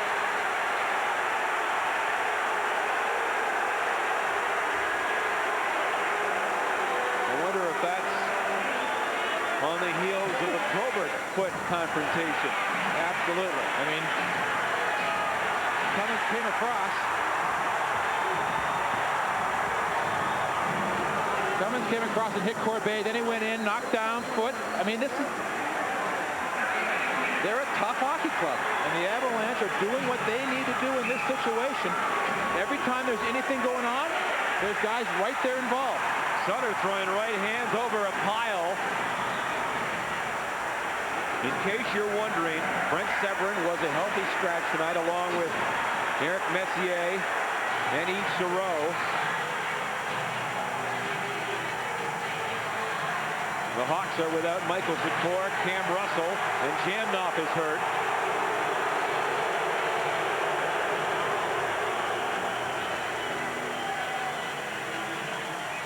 Well, you could almost guarantee this would happen with a 5-goal lead. Absolutely. There's Corbett. You see him. That's the right side. He was facing back into his zone. He's a left winger. And Cummins came across hard, put the heavy check on Corbett. And Cummins, I mean, this is part of what an enforcer's job is.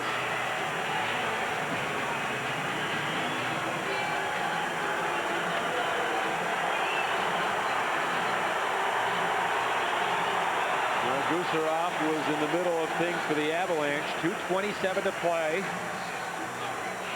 in the second period. Peter, we might get some game misconducts out of that last situation. Yeah, they say that Foote and Cummins were involved in an altercation. The next altercation could result in game misconduct. It's all in how the referee is going to interpret it. And the Avalanche are going to get another power play. Well, the Blackhawks, it's a little bit of frustration. And, John, it's that time in the game you start setting up game 2. I mean, you know, we haven't seen it in the last few years. But let me tell you about mentality of games back in the 70s and the 80s. You get down by 5-0. The game would last until midnight because clubs were going to make a statement. And you know, the Blackhawks, not saying they're going to do that, but they're the kind of club. They stick together. They're tough. And it's that point where, you know, you want to make. You got to let the Avalanche think about something. I mean, the Avalanche have played well tonight. They have scored 2 power play goals. The last goal by Ricci at 16-14. The only goal in the second period came a second after a power play had expired. So they're very nearly 3 for 5. Here's Kamensky with Lemieux and Sackett. Puck came right in front. Lemieux was there, but his stick was knocked away from the puck at the last second by Carney and dumped down the ice. 2 minutes to play, second period. AVALANCHE for Kamensky.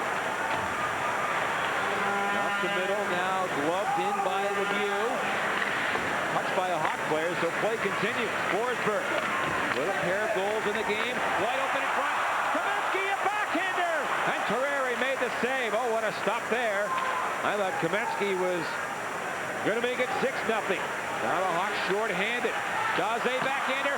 Rebound and chance.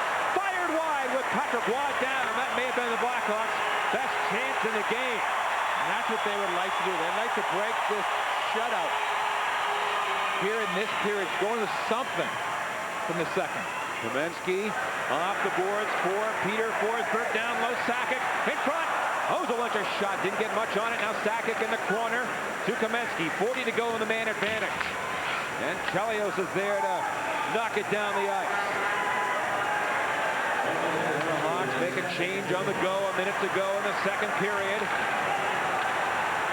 Yeah, the center, give it up. Look out here, Savard is in. Waugh lost the stick. And a shot by Miller. A bouncing puck, and he put it high. Patrick has lost his stick, and now he can get it as Deadmarsh comes in. I don't think he lost it, John. I think Savard knocked it out of his hand. Here comes Deadmarsh. A shot, and that was wide as Terreri was knocked down.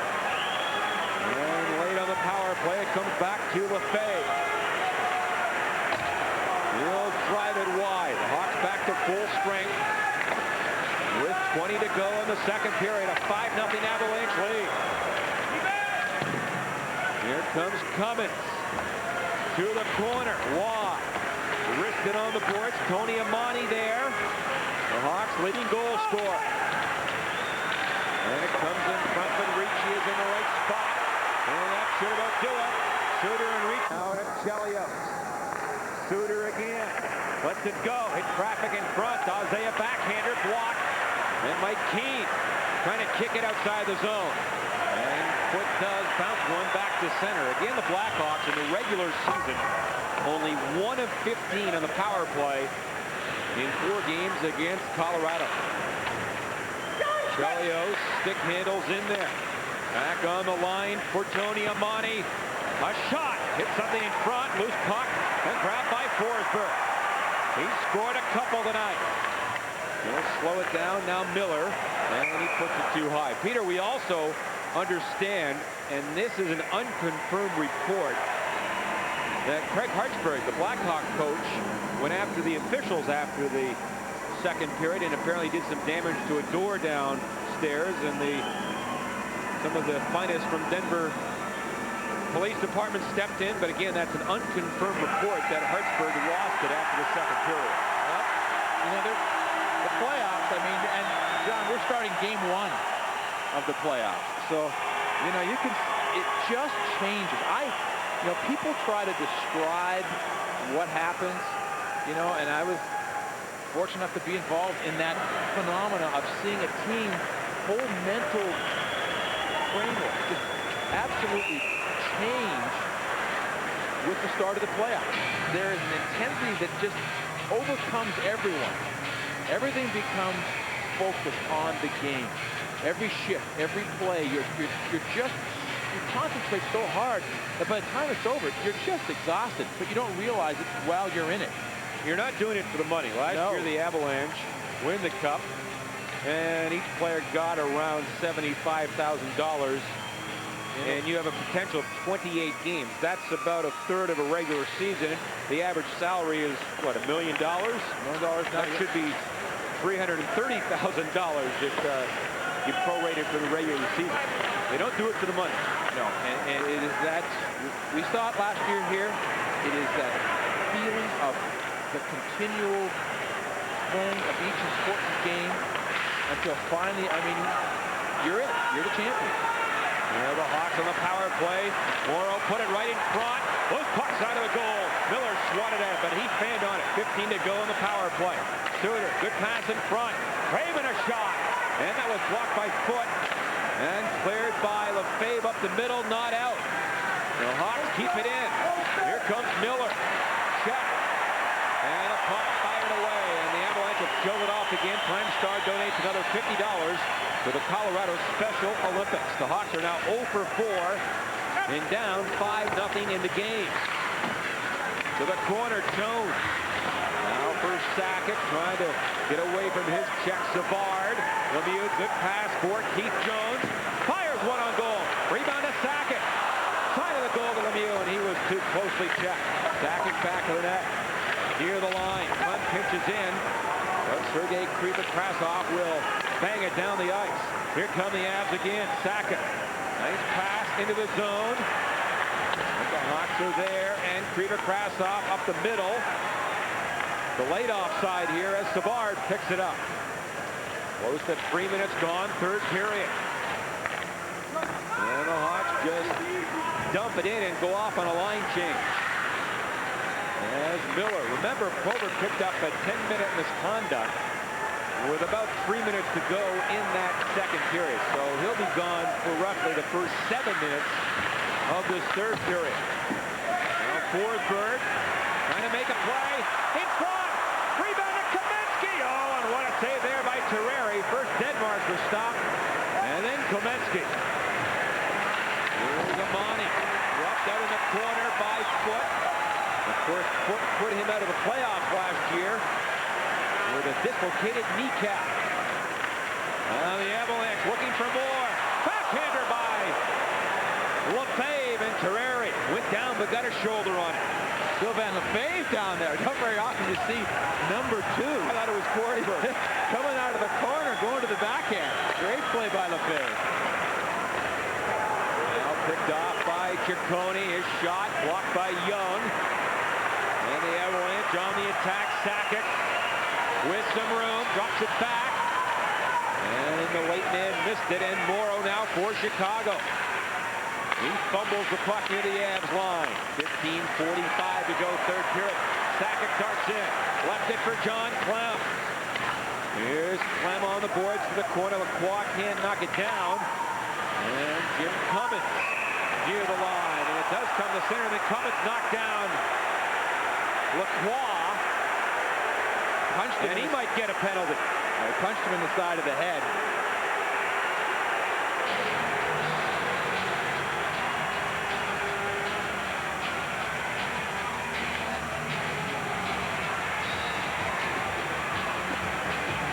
Cummins with a solid right hand.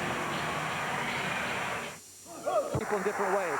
They had the power play goals. They had the even strength goals. They had good passing goals. And they had great individual effort goals here by Forsberg. Top shelf. Great play. And now back to live action. 15:20 to play in the third. Cummins picked up a roughing minor on that last punch. And the Avs are 2 of 6 in the power play and working in front. Quick shot by Jones, blocked. Denmark's with it with plenty of time. Here's Ozolin's shot. Saved by Terreri. And it's loose in the goal crease area. And now cleared off the glass and down the ice. The Avalanche tonight, we haven't seen this in a while, are being very creative with the puck. And they're being creative without the puck, moving to openings. And again, this speaks well for them breaking out of the offensive doldrums that they've been in for the last little while. Here comes Ozolinch. Locked in and a shot, and Terreri made the pad save back on the point. Sakic kept it in. Puck shot by Denmark on goal. Rebound Ozolinch. They score! Lemieux knocked it in. It's 6-0.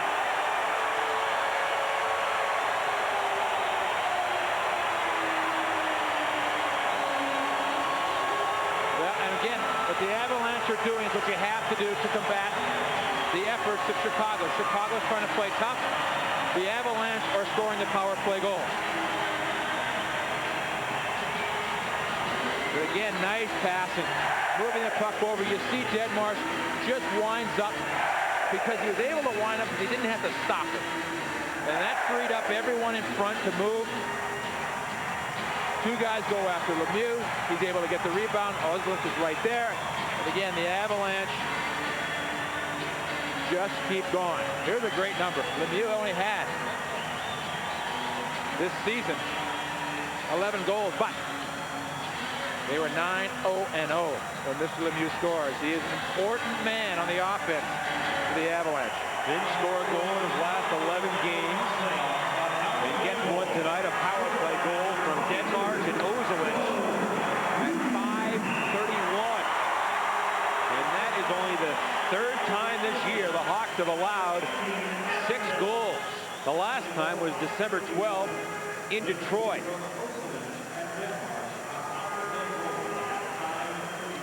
Okay, the final. Dallas takes the 1-0 lead in that series at home. 5-3 over Edmonton, but Edmonton hung in there. But I just think Dallas is playing so well right now that Edmonton's going to be hard-pressed to win that series. That last goal, once again, Lemieux from Denmark and Ozelich at 5:31. Ozelich with 3 points. And the Avalanche with a 6-0 lead. And still plenty of time to go. Here's Suter, number 20. Trying to bounce it in for Dahlin. Hasn't seen a lot of time tonight. Dahlin, the ex-Ranger, Star, and Sharp. He's moved around a bit. And of course, he came over in the trade for Eddie Belfour. Now Mike Keane with Ricci. And Yell. Suter's pass. In for Krivik-Krasov. A shot. Save, and the rebound is gloved by Patrick Waugh. Great reflexes there. You want to see how a great goaltender. There's a lot of them in the league, but Patrick Waugh shows a great example of using his lower and upper body on both situations to make the save. Right there, he makes the pad save, but his body's not out of control. As he goes down, makes the pad save, the glove is in right position, the puck is fluttering, he just reaches out, traps it, and with face-off. Only 1 shot off a rebound tonight. I believe that was it. And you look at that number, you say, where does that mean? 1, Patrick Waugh is doing a good job directing the rebounds to his defenseman, and to the defenseman are doing a good job of hustling to, to take a check to get the puck out of that area. Now Sakic down his off wing, wings it in front over the stick of Young. Kept in, quick shot. Well, Waugh missed the goal. Chris Terreri has taken over in nets. He was pulled after Ricci made it 5-0 in the second period. Lemieux has scored here in the third at 6-0. And Waugh wandering from the net, takes a Hackman chance, and Chelios can't hold it in. Here's Carney turning. This pass broken up near the line by Kamensky. Gets some speed up. Wrist shot. Walked up to the fence, and Chelios picks up the loose change. And now for Sutter. Foot there for the Avalanche. Got some help from Forsberg. It comes in front. Now back on the line. Smith did not hold it in. It came outside the zone. Then brought back in offside. Well, looks like the Avalanche are going to... That save right there on McDonald's score was 0-0 at the time. Patrick Waugh was excellent in that hockey game. It's now cracked the 200-minute mark. And obviously there's going to be some research. I can't imagine there's a whole bunch of goaltenders that have gone over 200 minutes consecutively in shutout hockey in the playoffs. And that'd be a long time. The puck is fired in from outside the zone. Well, Patrick was so sharp in Dallas. He was expected to play the last game Sunday, but felt so good. Really didn't need to work, and the layoff hasn't hurt him. No, it really hasn't. And, Patrick likes action. He likes to play. But you have to wonder if that little 11-day stretch where he had the bad shoulder, maybe for him, because he had worked real hard in a lot of games. The Avalanche had allowed a lot of shots. And maybe it just, refreshed him and gave him a chance to get himself together. Now Sakic, with the team's at full strength. Can't get around the Hawks defense. And a penalty call, I think, against the Hawks for slashing. Cummins on Jones in behind the play.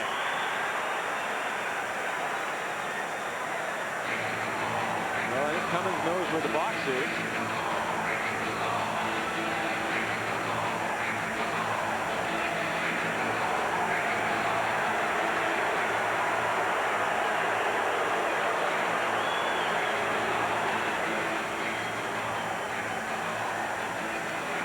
Here's a play right here. That's not the penalty. Coming back up the ice. His third minor of the night. And he's thrown a couple of punches, and Peter, quite frankly, he's lucky he hasn't spent more time in the box. Yeah, but again, you know, John, I mean, you look at this stuff, you're asking for discipline and all of this. These guys hate losing. And they don't, not a game where you come in here and say, oh, well, let's give these guys credit. They're up on us 6-0. Forget it, man. Well, Monty is tripped up at center, and that was a rather short-lived power play. It lasted 7 seconds.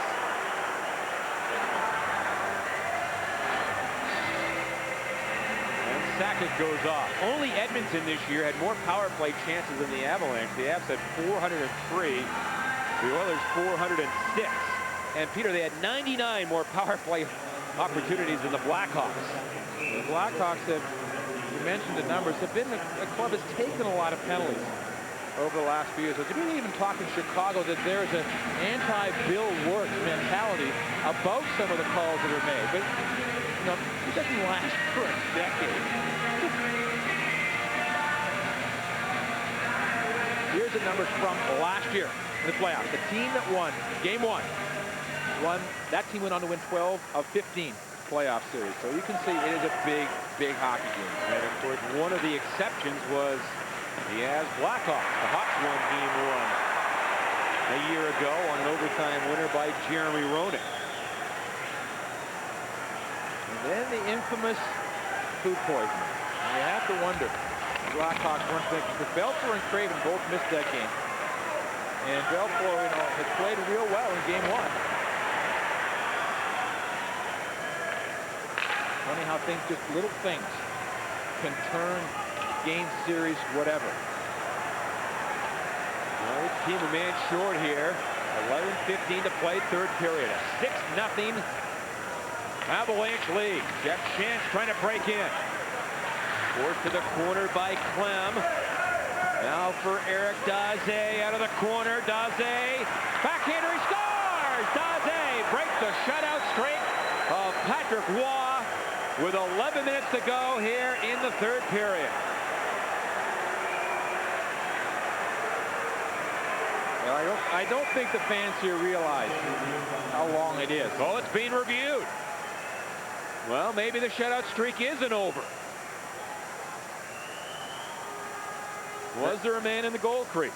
That will be the call, because Daze does a real nice job. Here's where Daze is so good. He's long, strong. The right of the crease. Well, he may have come out, although Daze and Shantz were both near the goal crease. Now let's look inside. The foot out. Oh, a foot came in. The foot's in. Shantz's left skate. No goal. And the streak continues. Oh, my. A little premature, John. I was doing my addition a little early. Well, when it rains, it pours in Chicago. Exactly. You know, maybe you're looking at this game. If you're in Chicago, I mean, everything bad possible is happening in this game. I mean, even the smallest positive turns into a negative as they have a goal turned off. Now watch and see the foot right there in the crease as the puck. Yep. No and question. again, that's the one that the National Hockey League is thinking about reviewing, because there was no way that he touched the goaltender, interfered with the goaltender, but he was in the blue, and that's what the call is. And it's the correct call, absolutely correct call, but they're going to look at that. Chances tonight, 27 for the Avalanche, and they have a 6-0 lead. So Patrick's streak will continue. Now the puck comes back to Miller. Each team one man short here, 4-on-4, and then the Hawks will have a very brief power play of 7 seconds. When Cummins' minor expires. Suter doesn't get the puck in deep. And then he was tripped up by Keane, but the referee looked away. And now Suter gets back on his skates and dishes the puck to center to Krivokrasov. Back to Gary Suter, poked away, comes back on a very brief power play for Chicago. And that's how brief it was. It's over. And that's another kill for the Avalanche, and $50 to the Colorado Special Olympics thanks to Prime Stock. That's their fastest $50 of the year, I think. The Hawks are 0 for 5. The Avalanche are 3 for 8 on the power play. Raven put the puck wide. And Keane goes high, not out. Ciccone near the line, but now Eric Lacroix on to Sackett. In with Adam Foote, broken up by the Blackhawks. And Sutter steps in there. Long shot, no trouble there for Patrick Waugh. And then he gloves it. It's been his night.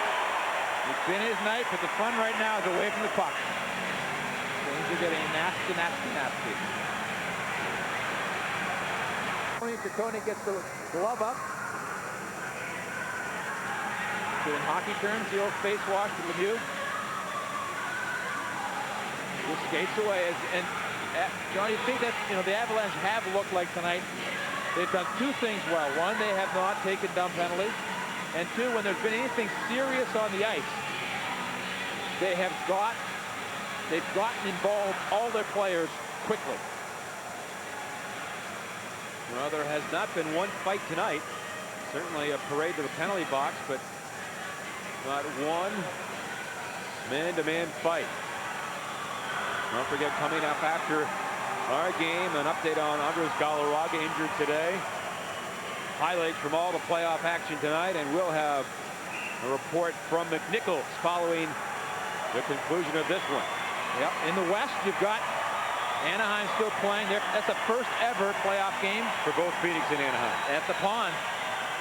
And Ottawa will play its first ever playoff game tomorrow night against Buffalo. There are 4 series that are first-time series.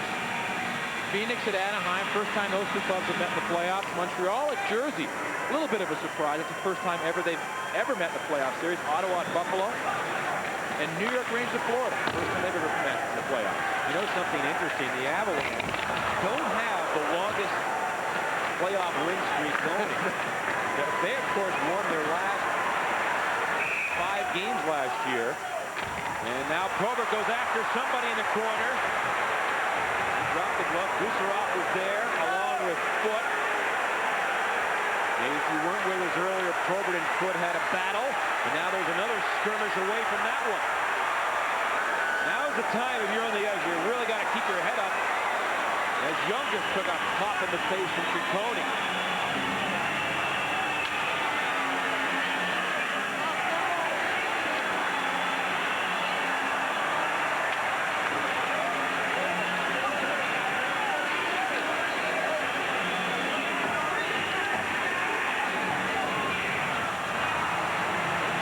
Punched everybody on the ice. Yeah. He hasn't dropped, but you know, he's smart. He hasn't dropped his stick, so he won't get a fight. In case you don't remember, Ciccone was kicked out of the game in this building last year and allegedly punched a fan on his way to the locker room. Yeah. So he'll throw him at anybody.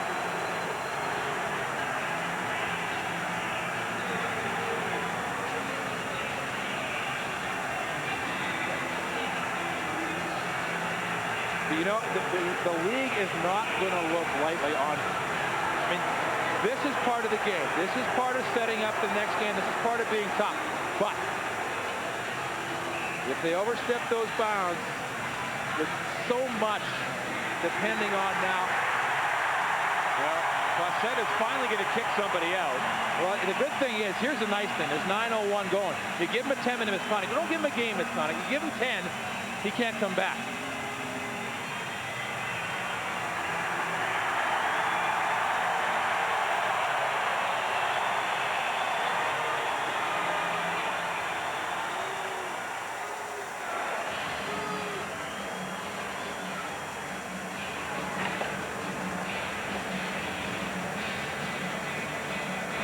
This was just a good, hard hit. This didn't really start anything. That was just part of the action.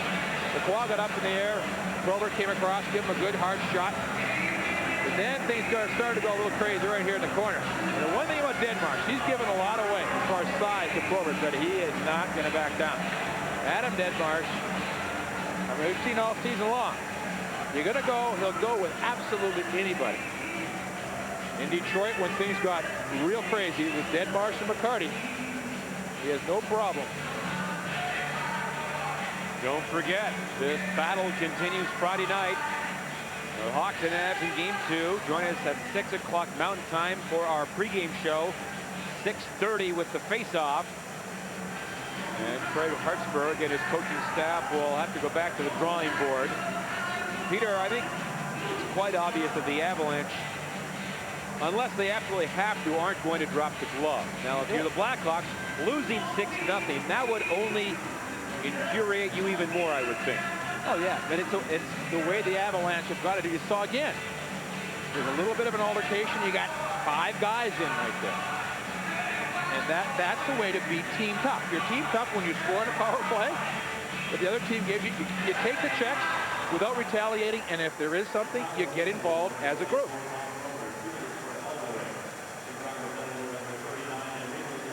Probert gets an elbowing minor. And apparently Ciccone and Scott Young got 10-minute misconducts. They got tossed with 9:01 to go. You talk about the, being smart with the clock as far as players. Well, there's a referee being smart with the clock. And the Avalanche have been smart on the power play with 3 power play goals. Here's a feed in for Jones. The Avalanche came into the playoffs in a bit of a slump on the power play, going 4 for 23.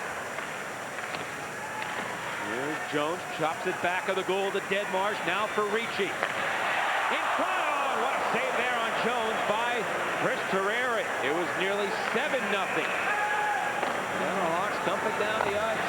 Wog gives it away. Chance from the corner, can't center. And the Avalanche on the move. Sackett brings it in for Ricci. Cuts into Kamensky. A shot, and he put that one high. Kept in by Sackett. Now for Kamensky in the slot. Ozelin. Oh, he had an opening, but it hopped over his stick. He also had Ricci open, and I think that's what he saw on the far side. Just couldn't quite get control of the pass. And the Hawks fire it away. 1:05 to go in the power play. Kamensky for Ozelin. Great feed into Lemieux. Has a break, and he passed off to Forsberg. Obviously, knowing Forsberg has 2 goals in the game.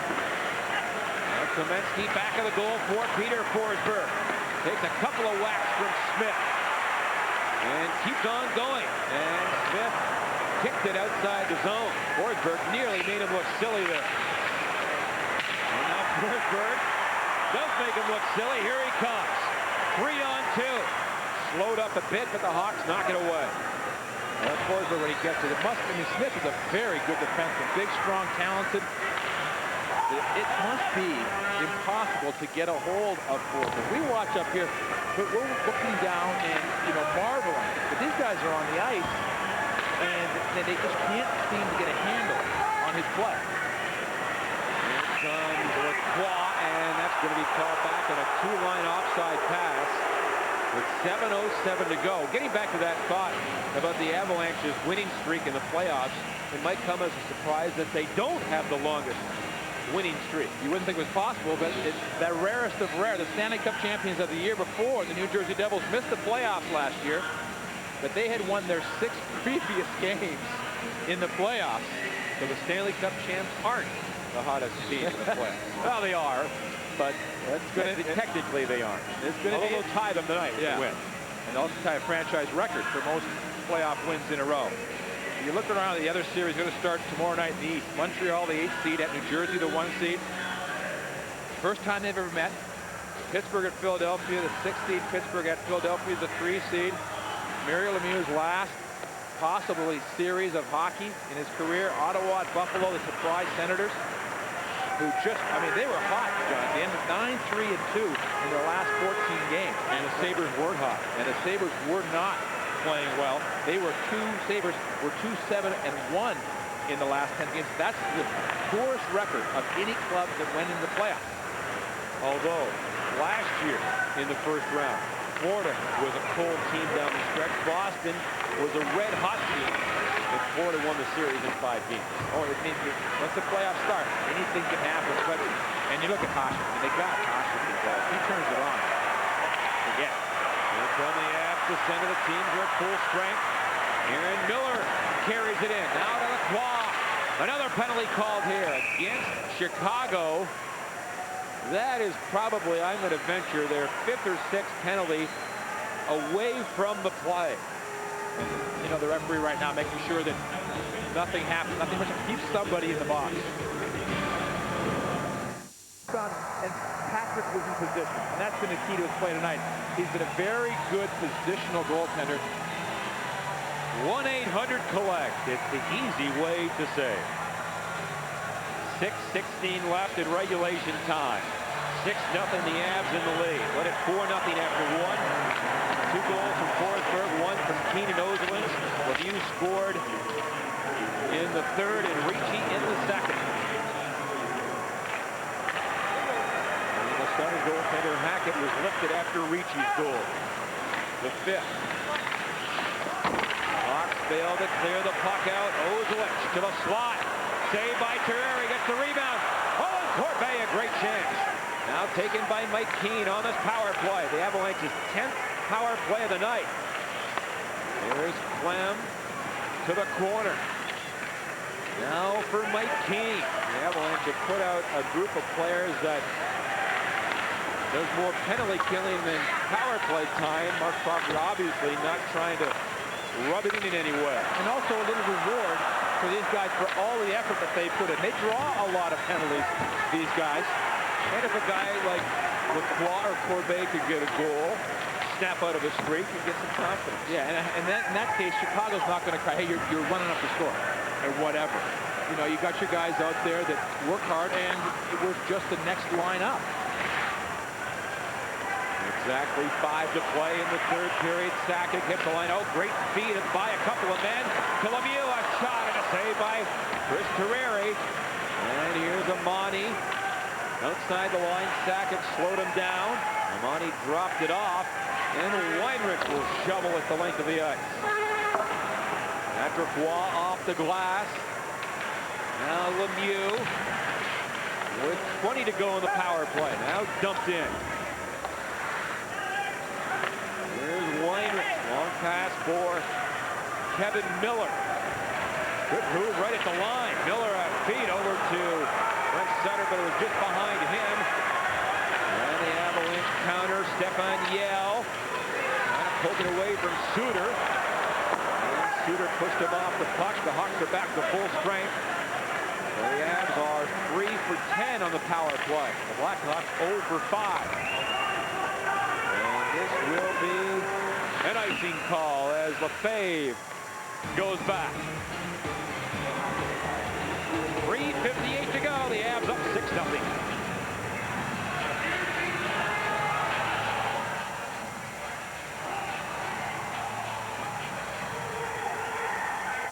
Hey, you sure the guy who lives here isn't coming home? Yeah, I'm sure.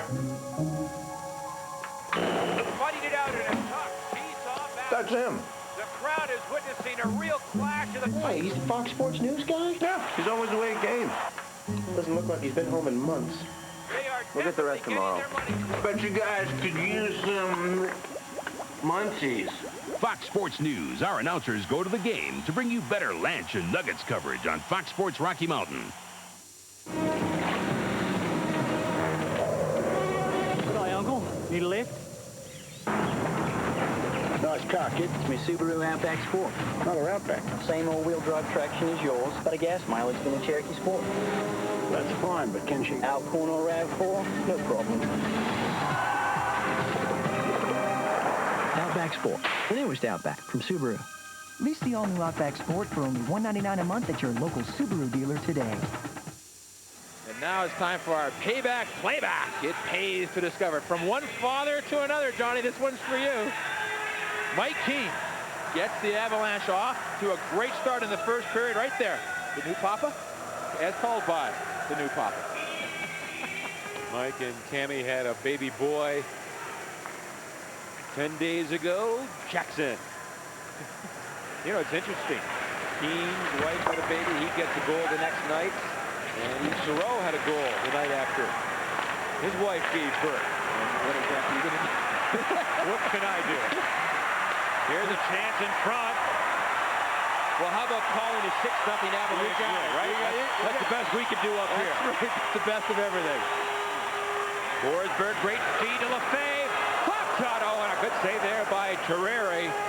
That was a heck of a glove save by the Hawk goalie. He's got quick reflexes, the former U.S. Olympian. Now Probert at center. He goes after Foot, and here they go.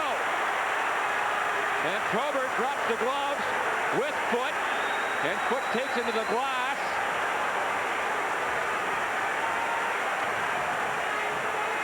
Our first fight tonight.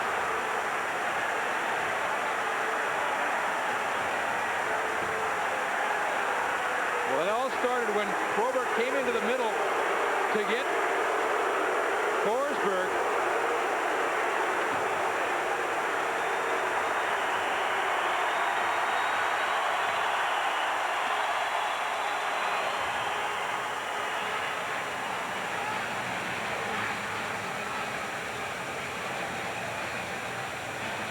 Don't paint a halo around Peter. Peter's one tough nut.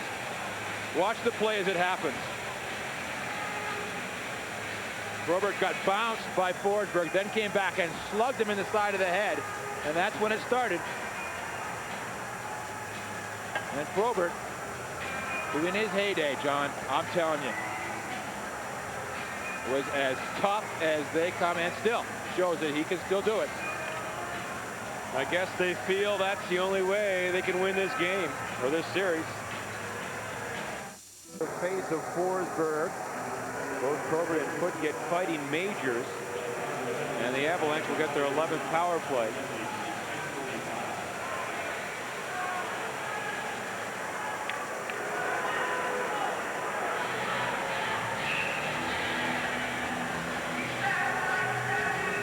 You know, it's interesting. Peter Porter in an interview is saying, what would people be most surprised about if they were to know you? How nothing bothers me away from the ice. I'm just a calm guy. Well, we saw from that picture right there, this is not a calm man on the ice. He is an incredible competitor. And as stereotypical things fall away in this game, Peter Forsberg, that idea of the European I mean, Stan was into the Rangers, and, you know, all of those things that started to fall away. Peter Forsberg really and truly has ended it forever. The Avalanche, with their 11th power play, they've spent close to 16 minutes in the game on the power play and have 3 power play goals. Under 3 to play here. Terreri trying to clear it himself. And it is blasted to center and down the ice by Smith. The shots on goal, 37-21, favoring the Avalanche. Patrick Roy obviously has been sharp, but has had maybe, what, 4, 5, 6 real difficult saves, Peter? Yeah, it has not been a game where he has been tested, and I think that's a big key, John. Oh, Kamensky is robbed by Terreri from the slot. Now, the Avalanche have played, you look at the scoreboard, yeah, they've been great offensively, but they have played a smothering defensive game. You know, if you go on in any series, and that's what you need to talk about, this series, you know that somewhere along the line, Patrick Roy is going to have a 30, 35 save game against the Blackhawks if they're going to win. But if you can get the way that the games that, you know, that you're comfortably scoring, and he only has to have 20, 25 saves, not a lot of them tough. That's all the better as you get along in the series. 30 seconds to go in the Avalanche's power play. And dumped down the ice by Sutter, hit the referee, and the Avalanche will dump it in again. There's Keith Carney. Now brought ahead by the veteran Sutter. Of course, he won a couple of cups with the Islanders back in the early 80s. And those are the guys, Smith, Sutter, Chelios, the leaders of this Blackhawk club. They will say, wait a minute, guys. We've got a fight going on along the bench. Chelios and Jones. Well, Peter talked about it earlier. Chelios was hurt on a hit from Jones. The last time these clubs met, here in Denver. And you're going to have no better time in these situations if you want to have payback than when the score is 6-0.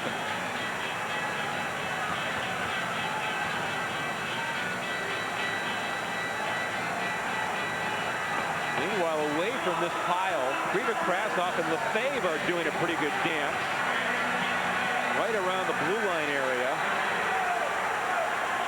As Chelios continues to go after Jones.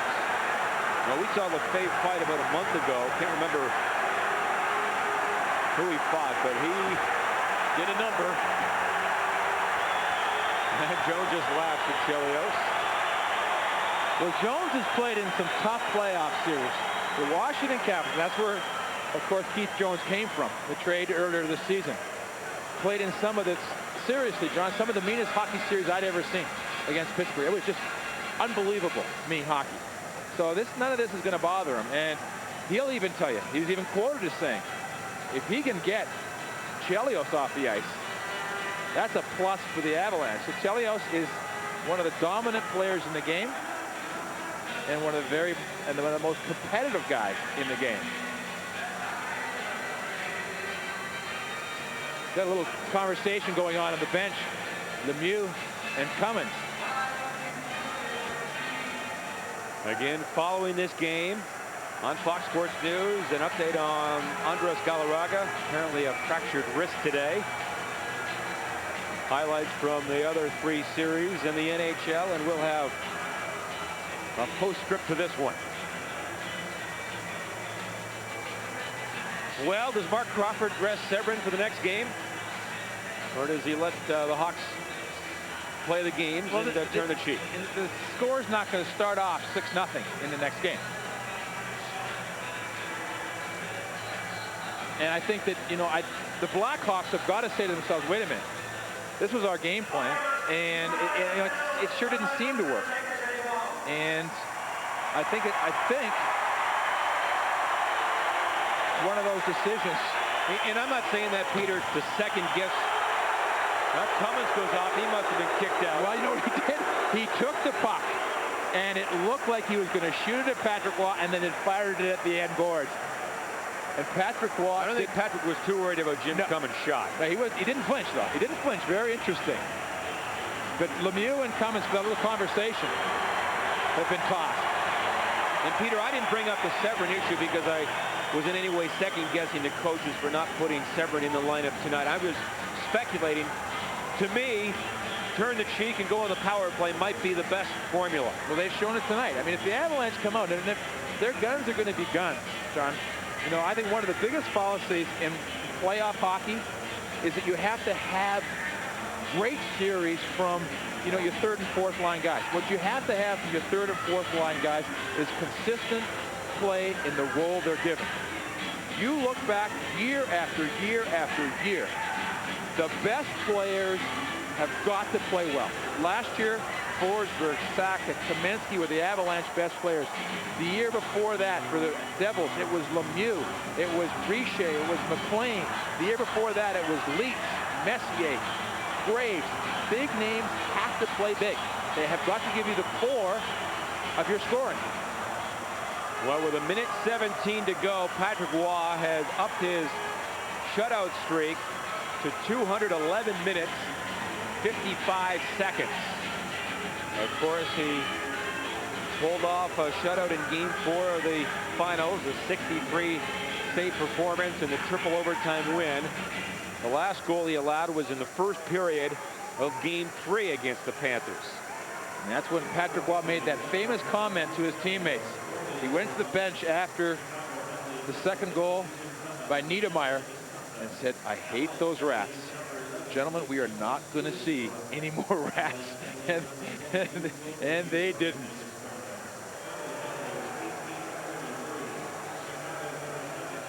It was interesting last year. Look at these numbers. Home club had a under 500 record the first games of the playoffs last year, the first round, 22-23, and we're only 44-42. It just shows you how competitive these games are. And really, it does not matter anymore, it doesn't seem, which building you're in. Well, those penalties that were just announced: Lemieux a 10-minute misconduct, Keith Jones a roughing minor,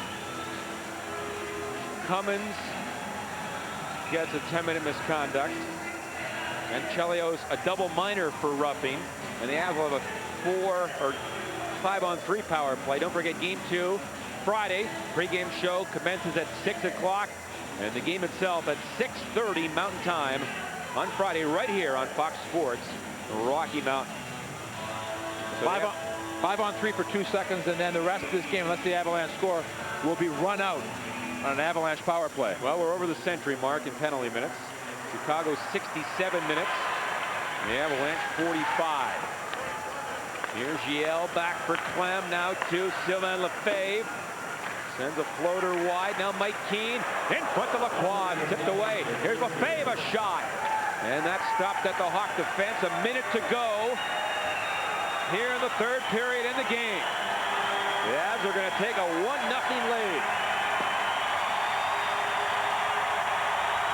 It was 4-0 after one, and they haven't looked back since. And the fans are on their feet here in Denver. And the Hawks will ice it.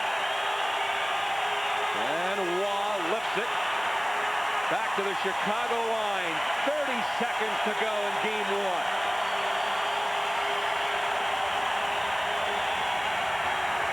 Again, the Avs. Oh, now the Hawk player goes into the goal crease.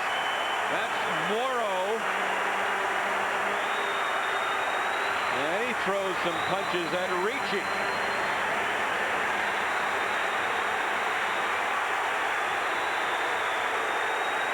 And Ricci gets him down.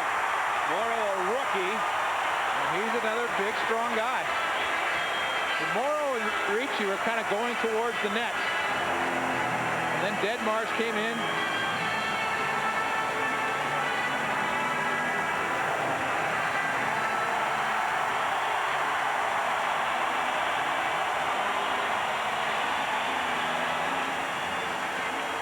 You know, the interesting thing is, tonight, everyone will be saying the right thing.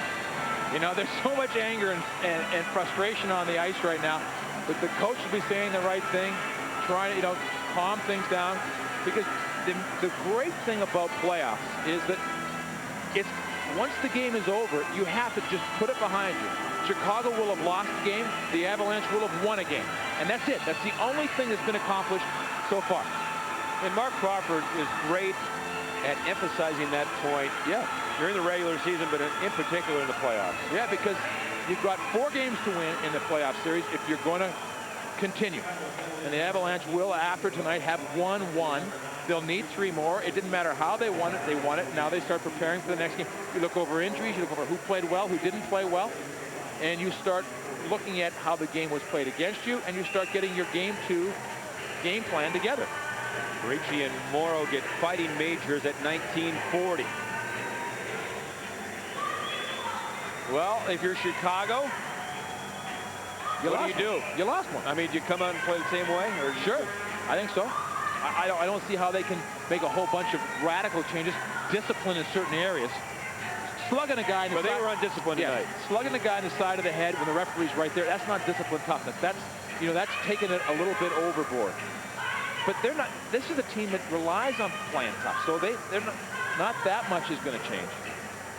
And you hope your penalty killing is going to be better. Their specialty teams have got to be better. A minute to go, or 15 seconds to go in the game. I was going to say a minute left in the minor, but that doesn't matter. The Avalanche dump it in.